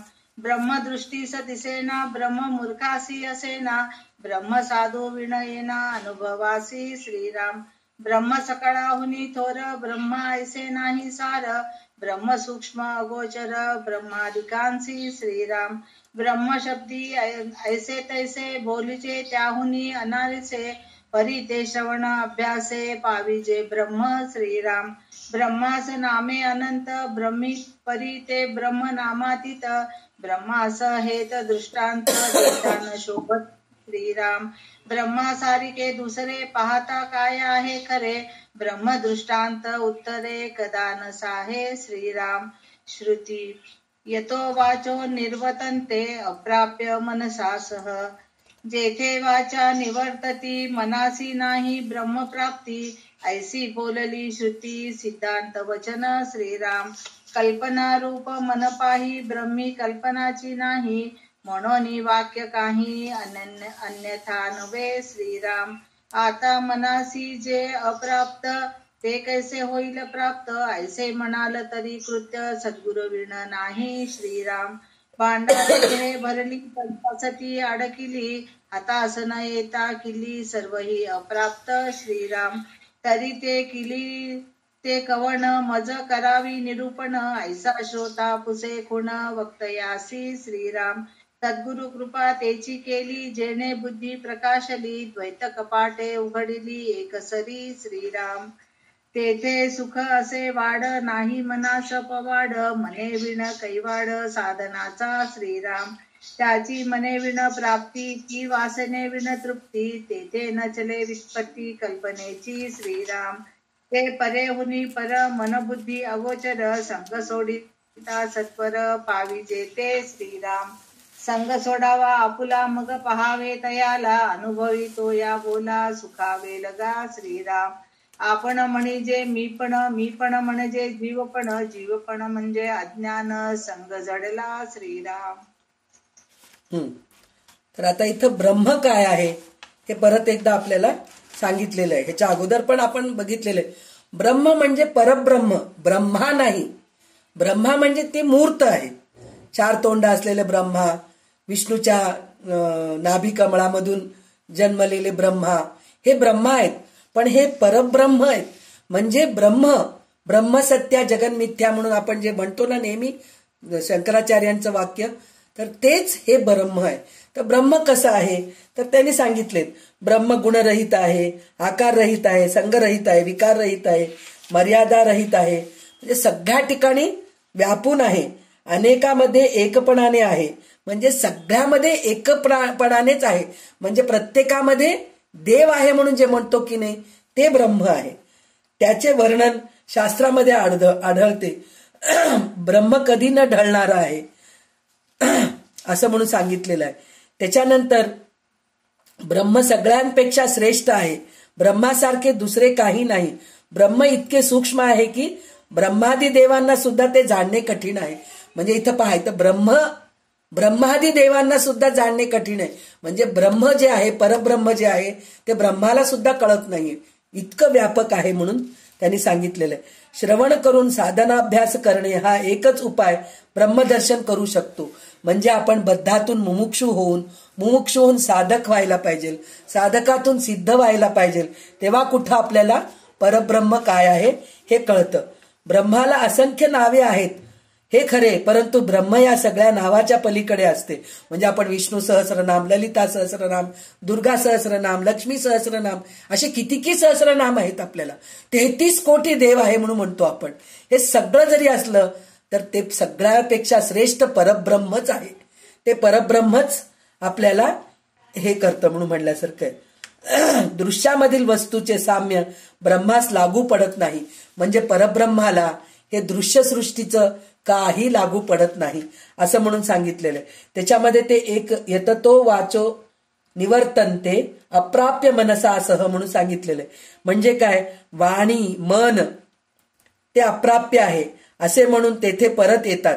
म्हणजे त्याच्या आपण गेल्याच दशकामध्ये बघितलो समास 10वा, त्याच्यावर अनिर्वाच्य म्हणजे आपण वाणीने बोलू शकत नाहीत इतकं काही त्याचं हे आहे म्हणून सांगितलेलं आहे त्यांनी. तर ब्रह्माशभाषी वाणी माघार घेते. म्हणजे ब्रह्म सुद्धा त्याचं वर्णन करू शकत नाही. मनाला ब्रह्मप्राप्ती होत नाही. असे अंतिम सत्यश्रुती बोलली आहे म्हणून सांगितलेलं आहे. त्याच्यानंतर सामान्य माणूस, आणि त्याच्यामध्ये अजून एक गोष्ट काय सांगितलेलं आहे त्यांनी, मन कल्पना रूप आहे असे वेदांत म्हणतात. शिवाय जागेपण काय आणि स्वप्न काय आहे, जीवाच्या सीमित अवस्था आहेत. त्यामध्ये उपयोगी पडणाऱ्या जीवाच्या शक्ती असीमित व अनंत ब्रह्माचा अनुभव घेण्यास उपयोगी पडते.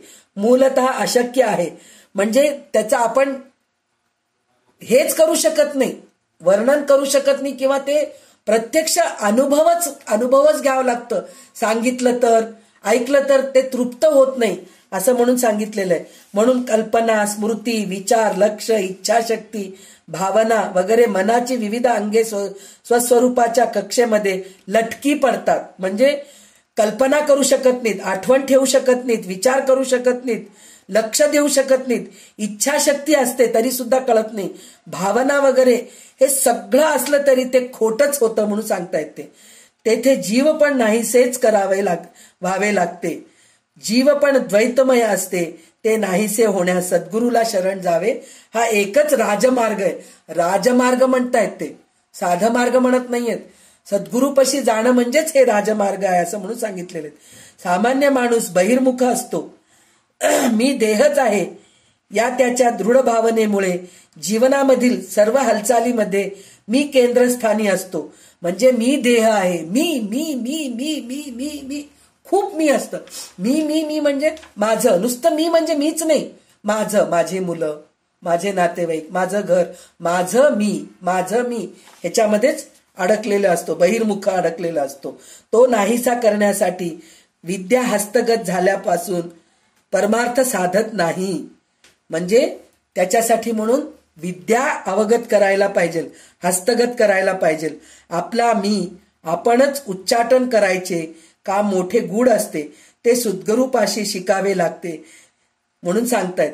म्हणजे सद्गुरूपाशी शिकावे लागते म्हणजे काय, तर समजा मी ह्याच्या अगोदर सांगितलेलंच उदाहरण इथं परत एकदा आलेलं आहे. समजा कोठारे धान्याधिकांनी वस्तूंनी अगदी भरलेली आहे, पण ती सगळे कुलूप लावून बंद केलेली आहे. त्याची किल्ली जर आपल्या जवळ नसेल तर त्यामधील सर्व वस्तू आपल्याला अप्राप्तच आहे. म्हणजे ग्रंथामध्ये सगळं काही लिहिलेलं आहे, खूप काही विद्या आहे, पण ते आपल्याला कळतच नाहीये. तर त्याचा उपयोग काय, तर ते कळण्यासाठी म्हणून गुरु किल्ली आपल्याला पाहिजे. गुरु नावाची किल्ली जी आहे त्याच्यामुळेच ते आपण उघडू शकतो कुलूप. म्हणजे गुरुच आपल्याला त्याच्यामधलं सगळं जे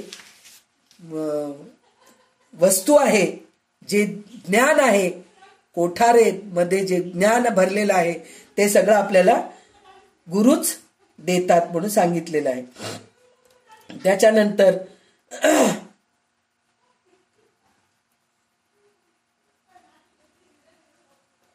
आत्मबुद्धी प्रकाशल्यावर जीव शिव बनतो. केव्हा बनतो जीव शिव बनतो, सद्गुरूंकडे गेल्यानंतर.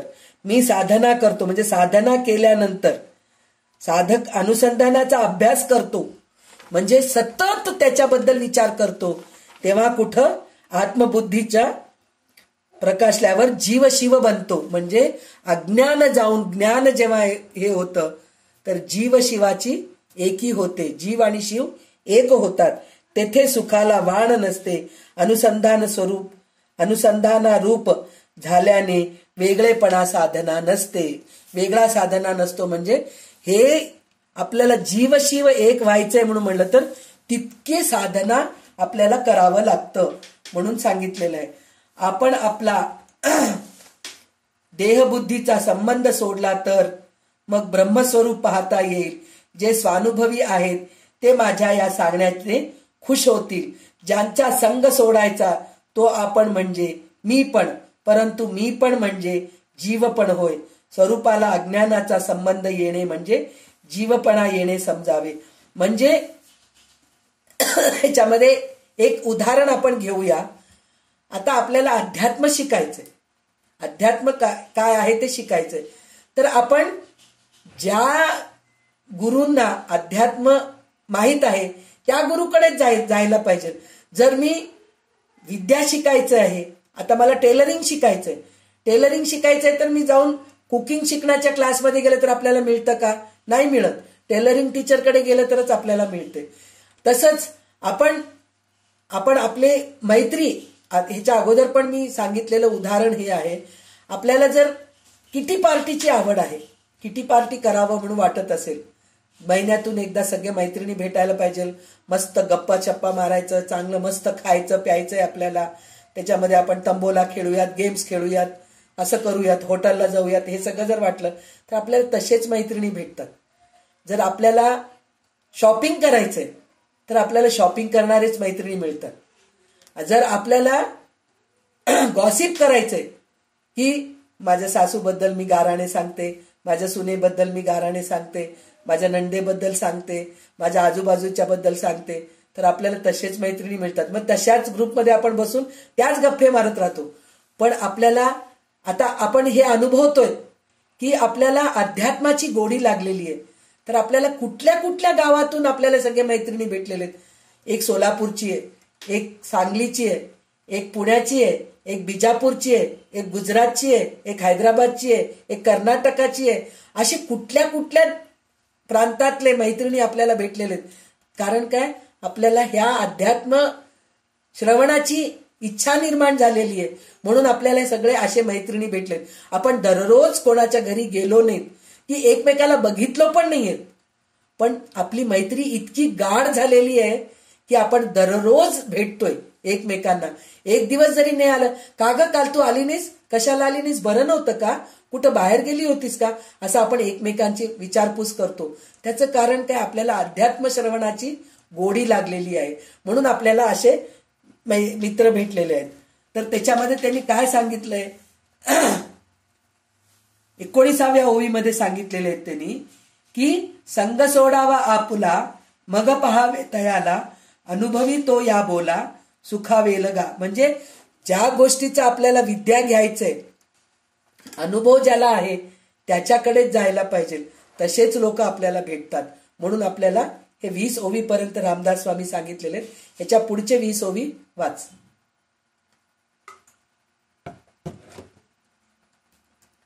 अनम्यूट. श्रीराम समर्थ श्रीराम. सोडिता तया संगासी, ऐक्य होये निसंगासी, कल्पने विण प्राप्तीची अधिकार ऐसा श्रीराम.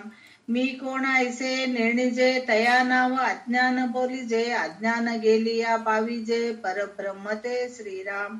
देह बुद्धीचे थोरपण, परब्रह्मी न चले जाण, तेथे होतसे निर्वाण, अहंभावासी श्रीराम. उंच निज नाही परी, राया रंका एकची सरी, झाला पुरुष अथवा नारी, एकची पद श्रीराम. ब्रह्मपणाचे ब्रह्मते सोवळे, शूद्राचे ब्रह्मते ओवळे, ऐसे वेगळे आगळे, तेथे असेची ना श्रीराम. उंच ब्रह्मते रायासी, नीच ब्रह्मते परिवारासी, ऐसा भेद तयापासी, मुळीच नाही श्रीराम. सकाळासी मिळून ब्रह्म एक, तेथे नाही हे अनेक, रंक अथवा ब्रह्माधिक, तेथेची जाती श्रीराम. स्वर्ग मृत्यू आणि पाताळ, तीही लोकींचे ज्ञाते सकळ, सकळासी मिळून एकची स्थळ, विश्रांतीचे श्रीराम. गुरु शिष्या एकची पद, तेथे नाही भेदाभेद, परी या देहाचा संबंध, तोडीला पाहिजे श्रीराम. देह बुद्धीचा अंती, सकळासी एकची प्राप्ती, एक ब्रह्म द्वितीय नास्ती, हे श्रुती वचन श्रीराम. साधू दिसते वेगळाले, परी ते स्वरूपी मिळाले, अवघे मिळून एकची झाले, देहातीत वस्तू श्रीराम. ब्रह्म नाही नवे जुने, ब्रह्म नाही अधिक उणे, उणे भाविल ते सुने, देह बुद्धीचे श्रीराम. देह बुद्धीचा संशयो, करी समाधानाचा क्षयो, कुठे समाधान समयो, देह बुद्धी योगे श्रीराम. देहाचे जे थोरपण, तेची देह बुद्धीचे लक्षण, मिथ्या जाणून विचक्षण, निंदिती देहो श्रीराम. देह पावे जवरी मरण, तवरी धरी देहाभिमान, पुन्हा दाखवे पुनरागमन, देह बुद्धी मागुती श्रीराम. देहाचे नि थोरपणे, समाधानासी आले उणे, देहो पडेल कोण्या गुणे, हेही कळेना श्रीराम. हित आहे देहातीत, म्हणून निरोपिती संत, देह बुद्धीने अन्नित होची लागे श्रीराम. सामर्थ्य बळे देहबुद्धी योगी आसी तेही बाधी देहबुद्धीची उपाधी पैसा हो लागे श्रीराम मनोनी देह बुद्ध ही झडे तरीच परमार्थ घडे देह बुद्धीने बिघडे ऐक्यता ब्रह्मीची श्रीराम विवेक वस्तूकडे ओढी देह बुद्धी तेथोनी पाडी अहंता लावणी निवडी वेगळपणे श्रीराम. तर इथं समर्थ सांगतायत की देहबुद्धी हे विसरायला पाहिजे आपण, तर कुठं आपल्याला ब्रह्मपद आपल्याला मिळते. आणि हे ब्रह्मपद असं आहे, ह्याच्यामध्ये राजा रंक गरीब श्रीमंत असं काही, गुरु शिष्य असं काहीही भेद नसतं तिथं. काही म्हणजे ब्राह्मणाचा एक वेगळा ब्रह्म आहे, शूद्रांचा एक ब्रह्म वेगळा आहे असं काही नसतं. स्त्रीचा वेगळा आहे, पुरुषाचा वेगळा आहे असं काहीही नसतं. असं म्हणून ते सांगितलेलं आहे. अगदी सगळ्या जीवांना ब्रह्म एकच एक आहे, तेथे अनेकपणा नाही. अगदी रंक असो की ब्रह्माधिक देव असोत, सर्वजण एकच परब्रह्मात जाऊन मिळते. म्हणजे जेव्हा अज्ञान नाहीसा होऊन ज्ञान प्राप्त होते आणि देहबुद्धी विसरतो आपण, तेव्हा आपल्याला आत्मा एकच आहे, परब्रह्म एकच आहे ही जाणीव होते. ते कोणालाही होऊ शकतं. तिथं जात पात लिंगभेद काहीही नसतं. शूद्र सुद्धा पोचू शकतो, ब्राह्मण सुद्धा पोचू शकतो, स्त्री पण पोचू शकते, पुरुष पण पोचू शकतो, राजा पण पोचू शकतात, रंक सुद्धा पोचू शकतात. असं ते आहे. असं म्हणून सांगितलेलं आहे. मी देहच आहे ही दृढ भावना असणे म्हणजे देहबुद्धी. मी आत्माच आहे अशी दृढ भावना होणे म्हणजे आत्मबुद्धी. म्हणजे हे आत्मबुद्धी प्राप्त करून घ्यायला पाहिजे. देहबुद्धी हे अज्ञानाचे प्रधान लक्षण, तर आत्मबुद्धी हे आत्मज्ञानाचे प्रधान लक्षण. म्हणजे आत्मज्ञान म्हणजे हे ज्ञान जे आहे त्याच्यानेच आपल्याला कळतं की मी देहबुद्धी नाही, मी आत्माच आहे हे कळतं. त्याच्यानंतर देहबुद्धीच्या जोराने जीव आकुंचित होऊन दृश्याच्या नादी लागतो, तर आत्मबुद्धीच्या प्रभावाने जीव विशाल होऊन ब्रह्मस्वरूपाशी समरस होतो. म्हणजे दृश्यसृष्टीच्या नादी लागून आकुंचित पावतो, म्हणजे कमी कमी कमी होत जातं. म्हणजे दृश्यसृष्टीच्या मागे धावत असतो आपण, म्हणून आपल्याला अध्यात्म विद्या सापडत नाही. पण आत्मबुद्धीच्या प्रभावाने जीव विशाल होऊन ब्रह्मस्वरूपाशी समरोप होतो. म्हणजे आत्मबुद्धी जेव्हा आपल्याला प्राप्त होते तेव्हा आपण ब्रह्माशी स्वस्वरूपाशी ब्रह्मस्वरूपाशी समरस होऊन जातो. देहबुद्धी जुनाट आहे, ती सुटता सुटत नाही. म्हणजे इतकं आपण देहाला चिटकून आहेत, सुटता सुटत नाही. आपण विचार करतो नाही मी विसरून जाते, मला देह आहे म्हणून मी हे विसरून जाते. पण थोड्या वेळानंतर मुंगी चावली की आपल्याला पटकन अरे मुंगी चावली म्हणून कळतं. पण खरोखर जे देहबुद्धी विसरलेले असतात, म्हणजे आपल्याला ह्याचे कितीतरी उदाहरण आहेत. जे संत सत्पुरुष काय असुर, जे राक्षस दैत्य आहेत, त्यांना ब्रह्मपद पाहिजे होतं. जसं हिरण्यकश्यपू आहे, परत रावण आहे.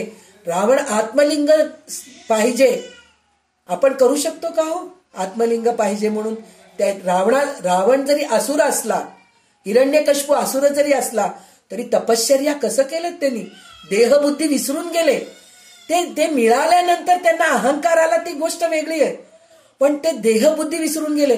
म्हणजे त्यांच्या अंगावर ते वारुळ निर्माण झालेले, त्यांच्या अंगावर ते किडे मकुडे येत आहेत.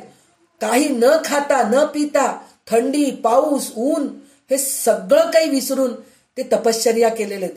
तेव्हा कुठं त्यांना ते ब्रह्मपद प्राप्त झालेलं आहे. ब्रह्मपद प्राप्त होऊन सुद्धा शेवटी त्यांनी काय केलं? त्याचं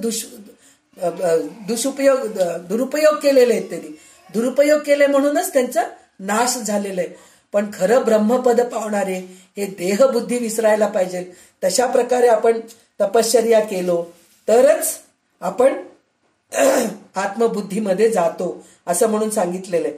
तर त्याच्यामध्ये त्यांनी काय सांगितलेलं आहे की आत्मबुद्धी निर्माण होण्याच्या पुन्हा पुन्हा आड येते. काय आड येते?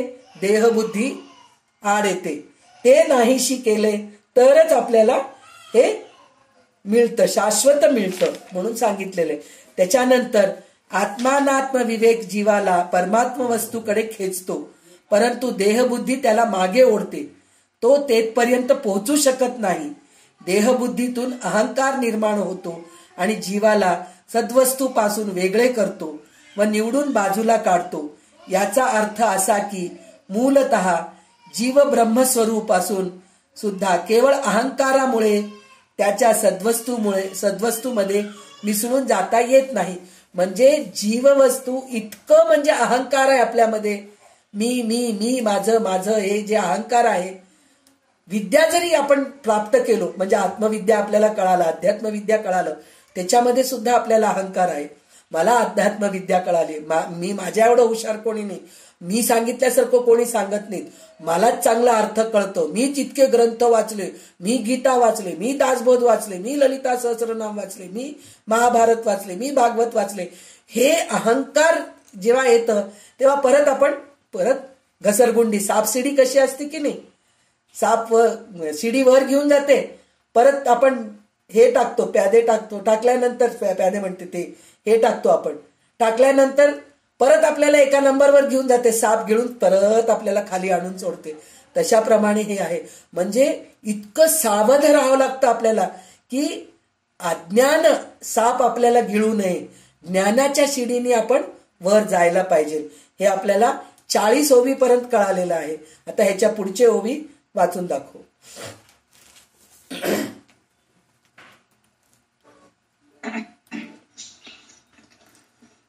श्रीराम समर्थ. श्रीराम विचक्षणे या कारणे देहबुद्धी त्यजावी श्रवणे, सत्यब्रह्मी साचारपणे मिळवून जावे. श्रीराम सत्य ब्रह्म ते कवण, ऐसा श्रोता करी प्रश्न, प्रत्योत्तर दे आपण वक्ता श्रोतयासी. श्रीराम म्हणे ब्रह्म एकसी असे, तरी ते बहुविध भासे, अनुभव देही अनारिसे नानामती. श्रीराम जे जे जया अनुभवले, तेची तयासी मानले, तेची त्याचे विश्वासले अंतःकरण. श्रीराम ब्रह्मनाम रूपातील असोनी नामे बहुत, निर्मळ निश्चळ निवांत निजानंद.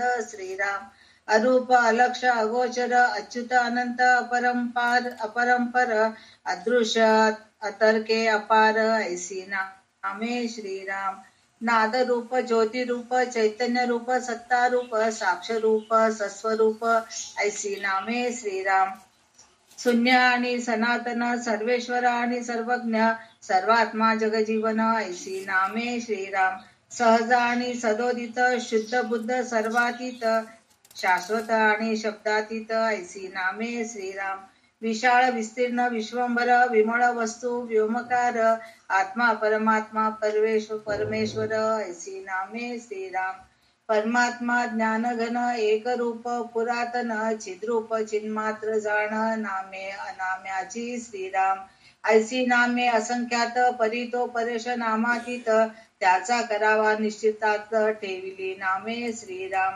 तो विश्रांतीचा विश्राम, आदि पुरुष आत्माराम, ते एकची परब्रह्म दुसरे नाही. श्रीराम तेची कळा या कारणे, 14 ब्रह्माची लक्षणे, सांगिजेती तेने श्रवणे, निश्चयो बाणे. श्रीराम खोटे निवडिता एकसरे, उरले ते जाणीजे खरे, 14 ब्रह्मे शास्त्राधारे बोलीजेती. श्रीराम इति श्री दासु गुरु शिष्य संवादे ब्रह्मनिरूपण नाम समास द्वितीय समाप्त. श्रीराम समर्थ. श्रीराम जय जय रघुवीर समर्थ. तर आतापर्यंत आपल्याला कसं सांगितलंय रामदास स्वामींनी, अहंकार सोडून द्यावं. अहंकार मी माझं हे सुटलं, देहबुद्धी सुटली की आपल्याला हे सगळं नीट ध्यानात आणून शहाण्याने साधकाने अध्यात्म श्रवण करावे आणि आपली देहबुद्धी संपूर्ण सोडावे. अशा रीतीने ब्रह्मस्वरूपात खरोखरीच मिसळून जावे, त्याच्याशी ऐक्य पावावे. वास्तविक ब्रह्म अगदी एकच आहे. ते एकच ब्रह्म अनेक प्रकारे भासते. निरनिराळ्या माणसाची मनोरचना निरनिराळी असते, त्यामुळे तेच ब्रह्म भिन्न प्रकारांनी अनुभवास येते. म्हणजे आपल्याला प्रत्येक, आता उदाहरणच आहे, आपण प्रत्येक आपले माझे देव वेगळे, तुझे देव वेगळे, माझी कुलस्वामिनी वेगळी, तुझी कुलस्वामिनी वेगळी, हे सगळं आपल्याला भिन्न भिन्न दिसून येते.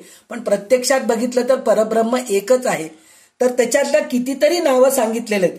मी आता कुलदेवी म्हणतीये, आराध्य दैवत म्हणतीये, उपास्य दैवत म्हणून म्हणतीये, पण ह्याच्यामध्ये त्यांनी बरंच सांगितलेत. त्यांनी काय सांगितलंय, विशाल आहे, विस्तीर्ण आहे, आणि चिद्रूप आहेत, चिन्मात्र आहेत, असं बरंच त्यांनी काही सांगितलेले आहेत. ह्याच्यामध्ये सर्वात्मा आहे, सर्वज्ञ आहे, सर्वेश्वर आहे, चैतन्य रूप आहे, सत्ता रूप आहे, साक्षी रूप आहे, स्वस्वरूप आहे, शून्य आहे, सनातन आहे, सर्वातीत आहे, शाश्वत आहे, शब्दापलीकडे, इतकं सगळं म्हणून पुन्हा शब्दापलीकडे आहेत. म्हणजे इतकं आहेत त्यांनी, हे सगळं त्यांनी म्हणतायत. पण त्याच्यानंतर एकच गोष्ट ते सांगितलेत की ब्रह्माला अशी असंख्य नावे आहेत. हे जरी खरे असले तरी तो परमेश्वर नामापलीकडे आहे.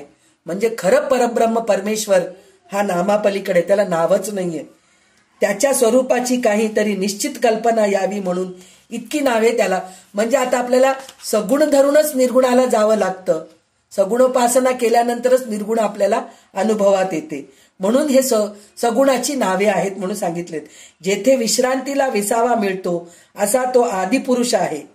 म्हणजे जेव्हा आपल्याला हे परब्रह्म परमेश्वर काय आहे हे कळतं, त्याचं साक्षात्कार होतं, तर त्यावेळेस काय होतं, ही नावे भिन्न असली तरी जेथे विश्रांतीला विसावा मिळतो, म्हणजे विसावा मिळतो म्हणजे शांत होऊन जातो आपण. कुठल्या गोष्टीचं आपल्याला सुख नसतं, दुःख नसतं, आनंद नाही, दुःख काही नाही, एकाच ह्याच्यामध्ये आपण असतो. तर विसावा मिळतो. विसावा मिळतो म्हणजे शांत होऊन जातो, एकाच ठिकाणी आपण थांबून जातो. म्हणजे आपलं ध्येय संपूर्ण झाल्यासारखं असं आहे म्हणून सांगितलेलं आहे. त्याच्यानंतर त्यांनी काय सांगितलंय, हे समज आता इतकं समजून सांगितल्यानंतर पुन्हा ते काय म्हणतात रामदास स्वामी, हे समजण्यासाठी आता 14 ब्रह्मांची लक्षणे सांगतो. म्हणजे आता आपल्याला पुढे चतुर्दश ब्रह्मनिरूपण म्हणून समास येणार आहे, तिसरा समास. तर आता समजण्यासाठी 14 ब्रह्माची लक्षणे सांगतो. त्याच्या श्रवणाने नावे अनेक असली तरी ब्रह्म एकच एक आहे हे तत्व मनामध्ये ठसेल. जेवढे खोटे आहे तेवढे सगळे निवडून बाजूला काढले की जे उरते ते खरेच असते. 14 ब्रह्माचे वर्णन शास्त्राच्या आधारानेच करू. म्हणजे शास्त्राने आपण करूया. जसं आपण तांदूळ, आता काही आपल्याला निवडायची गरज नाहीये. गहू तांदूळ, पहिल्या काळामध्ये गहू तांदूळ निवडावं लागत होतं. त्याच्यामधले सगळे खडे आपण बाजूला काढत होतो. मग चांगलं तांदूळ आपण डब्यामध्ये भरून ठेवत होतो, चांगले गहू आपण डब्यामध्ये भरून ठेवत होतो. त्याचप्रमाणे आपल्याला जेवढे खोटे आहे तेवढे सगळं निवडून बाजूला काढले की जे खरे उरते तेच ब्रह्मज्ञान आहे, परब्रह्म आहे, परमेश्वर आहे असं सांगितलंय. पण हे आपण शास्त्राधाराने घेऊया, शास्त्राच्या आधाराने. म्हणजे हे 14 ब्रह्म काय आहे हे आपल्याला पुढच्या समासामध्ये आपल्याला ऐकायला मिळेल. तर आपण उद्या त्याचा अभ्यास करूया. तर आज आपण इथेच थांबूया. तर आता आपल्याला एवढा अभ्यास करून सुद्धा आपण देहबुद्धी विसरतो का? नाही विसरत. थोडं वेळ झालं की चला आपल्याला चहा प्यायचंय, 4चा चहा झाला नाही, आपण आता जाऊन चहा पिऊ, असं आपली बुद्धी, देहबुद्धी आहे. तर हे तर राहणारच आहे, इतकं लवकर सुटणार नाहीये. पण त्याच्यासाठी आपल्याला हे दासबोध ग्रंथ घेऊन त्याचा अभ्यास आपण करण्याचा प्रयत्न करत आहोत की आपण ह्या देहबुद्धीमधून बाहेर निघायचंय आणि आत्मबुद्धीपर्यंत जायचंय, परब्रह्म परमात्म्याचा साक्षात्कार करून घ्यायचंय. याचा अभ्यास आपण रामदास स्वामींच्या दासबोध ग्रंथातून आपण प्रयत्न करत आहोत. तर हे खरोखर आपल्याला सगळ्यांना अवगत होणार आहे, नक्कीच होणार आहे. तर त्याच्यासाठी पण आपल्याला अभ्यास करावा लागतं. तर ते अभ्यास आपण करत आहोत. तर उद्या परत आपण बरोबर 3 वाजता भेटूया. तर आज आपण इथेच थांबूया. आणि माझे शब्द पुष्पांजली जे आहेत, चांगले शब्द पुष्पांजली, बरं का, शब्द म्हणून म्हणजे बरेच शब्द मी वापरलेले आहेत, त्याच्यात काही चुकीचे पण शब्द वापरले असेल, पण चांगले शब्द पुष्पांजली मी माझ्या सद्गुरूंच्या पायाशी आणि रामदास स्वामी यांच्या पायाशी, चरणाशी वाहून मी इथंच थांबते. जय जय रघुवीर समर्थ. कल्याणकरी रामराया म्हणून आपण थांबूया.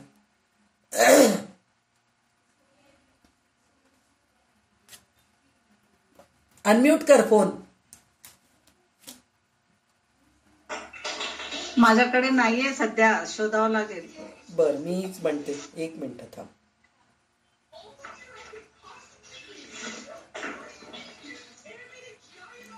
कल्याणकरी रामराया रामराया, कल्याणकरी रामराया, जनहित विवरी जनहित विवरी जनहित विवरी, कल्याणकरी रामराया रामराया, कल्याणकरी रामराया.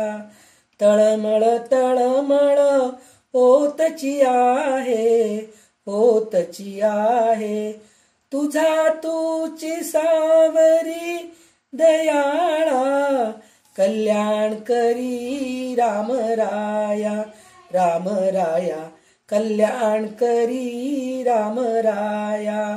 अपराधी जन चुकतची गेले चुकतची गेले, हे जन हाती धरी दयाळा, कल्याणकरी रामराया रामराया, कल्याणकरी रामराया.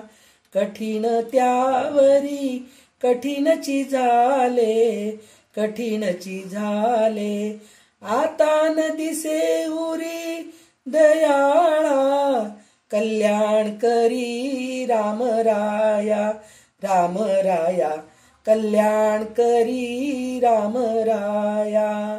कोठे जावे काय करावे काय करावे, आरंभिली बोहरी दयाळा, कल्याणकरी रामराया रामराया, कल्याणकरी रामराया.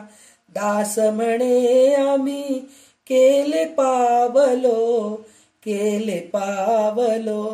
दयेसी नाही सरी दयाळा, कल्याणकरी रामराया रामराया, कल्याणकरी रामराया. जनहित विवरी जनहित विवरी जनहित विवरी, कल्याणकरी रामराया रामराया, कल्याणकरी रामराया. जय जय रघुवीर समर्थ, सदा सर्वदा योग तुझा घडावा, तुझे कारणी देह माझा पडावा, उपेक्षू नको गुणवंता अनंता, रघुनायका मागणे आता. जय जय रघुवीर समर्थ.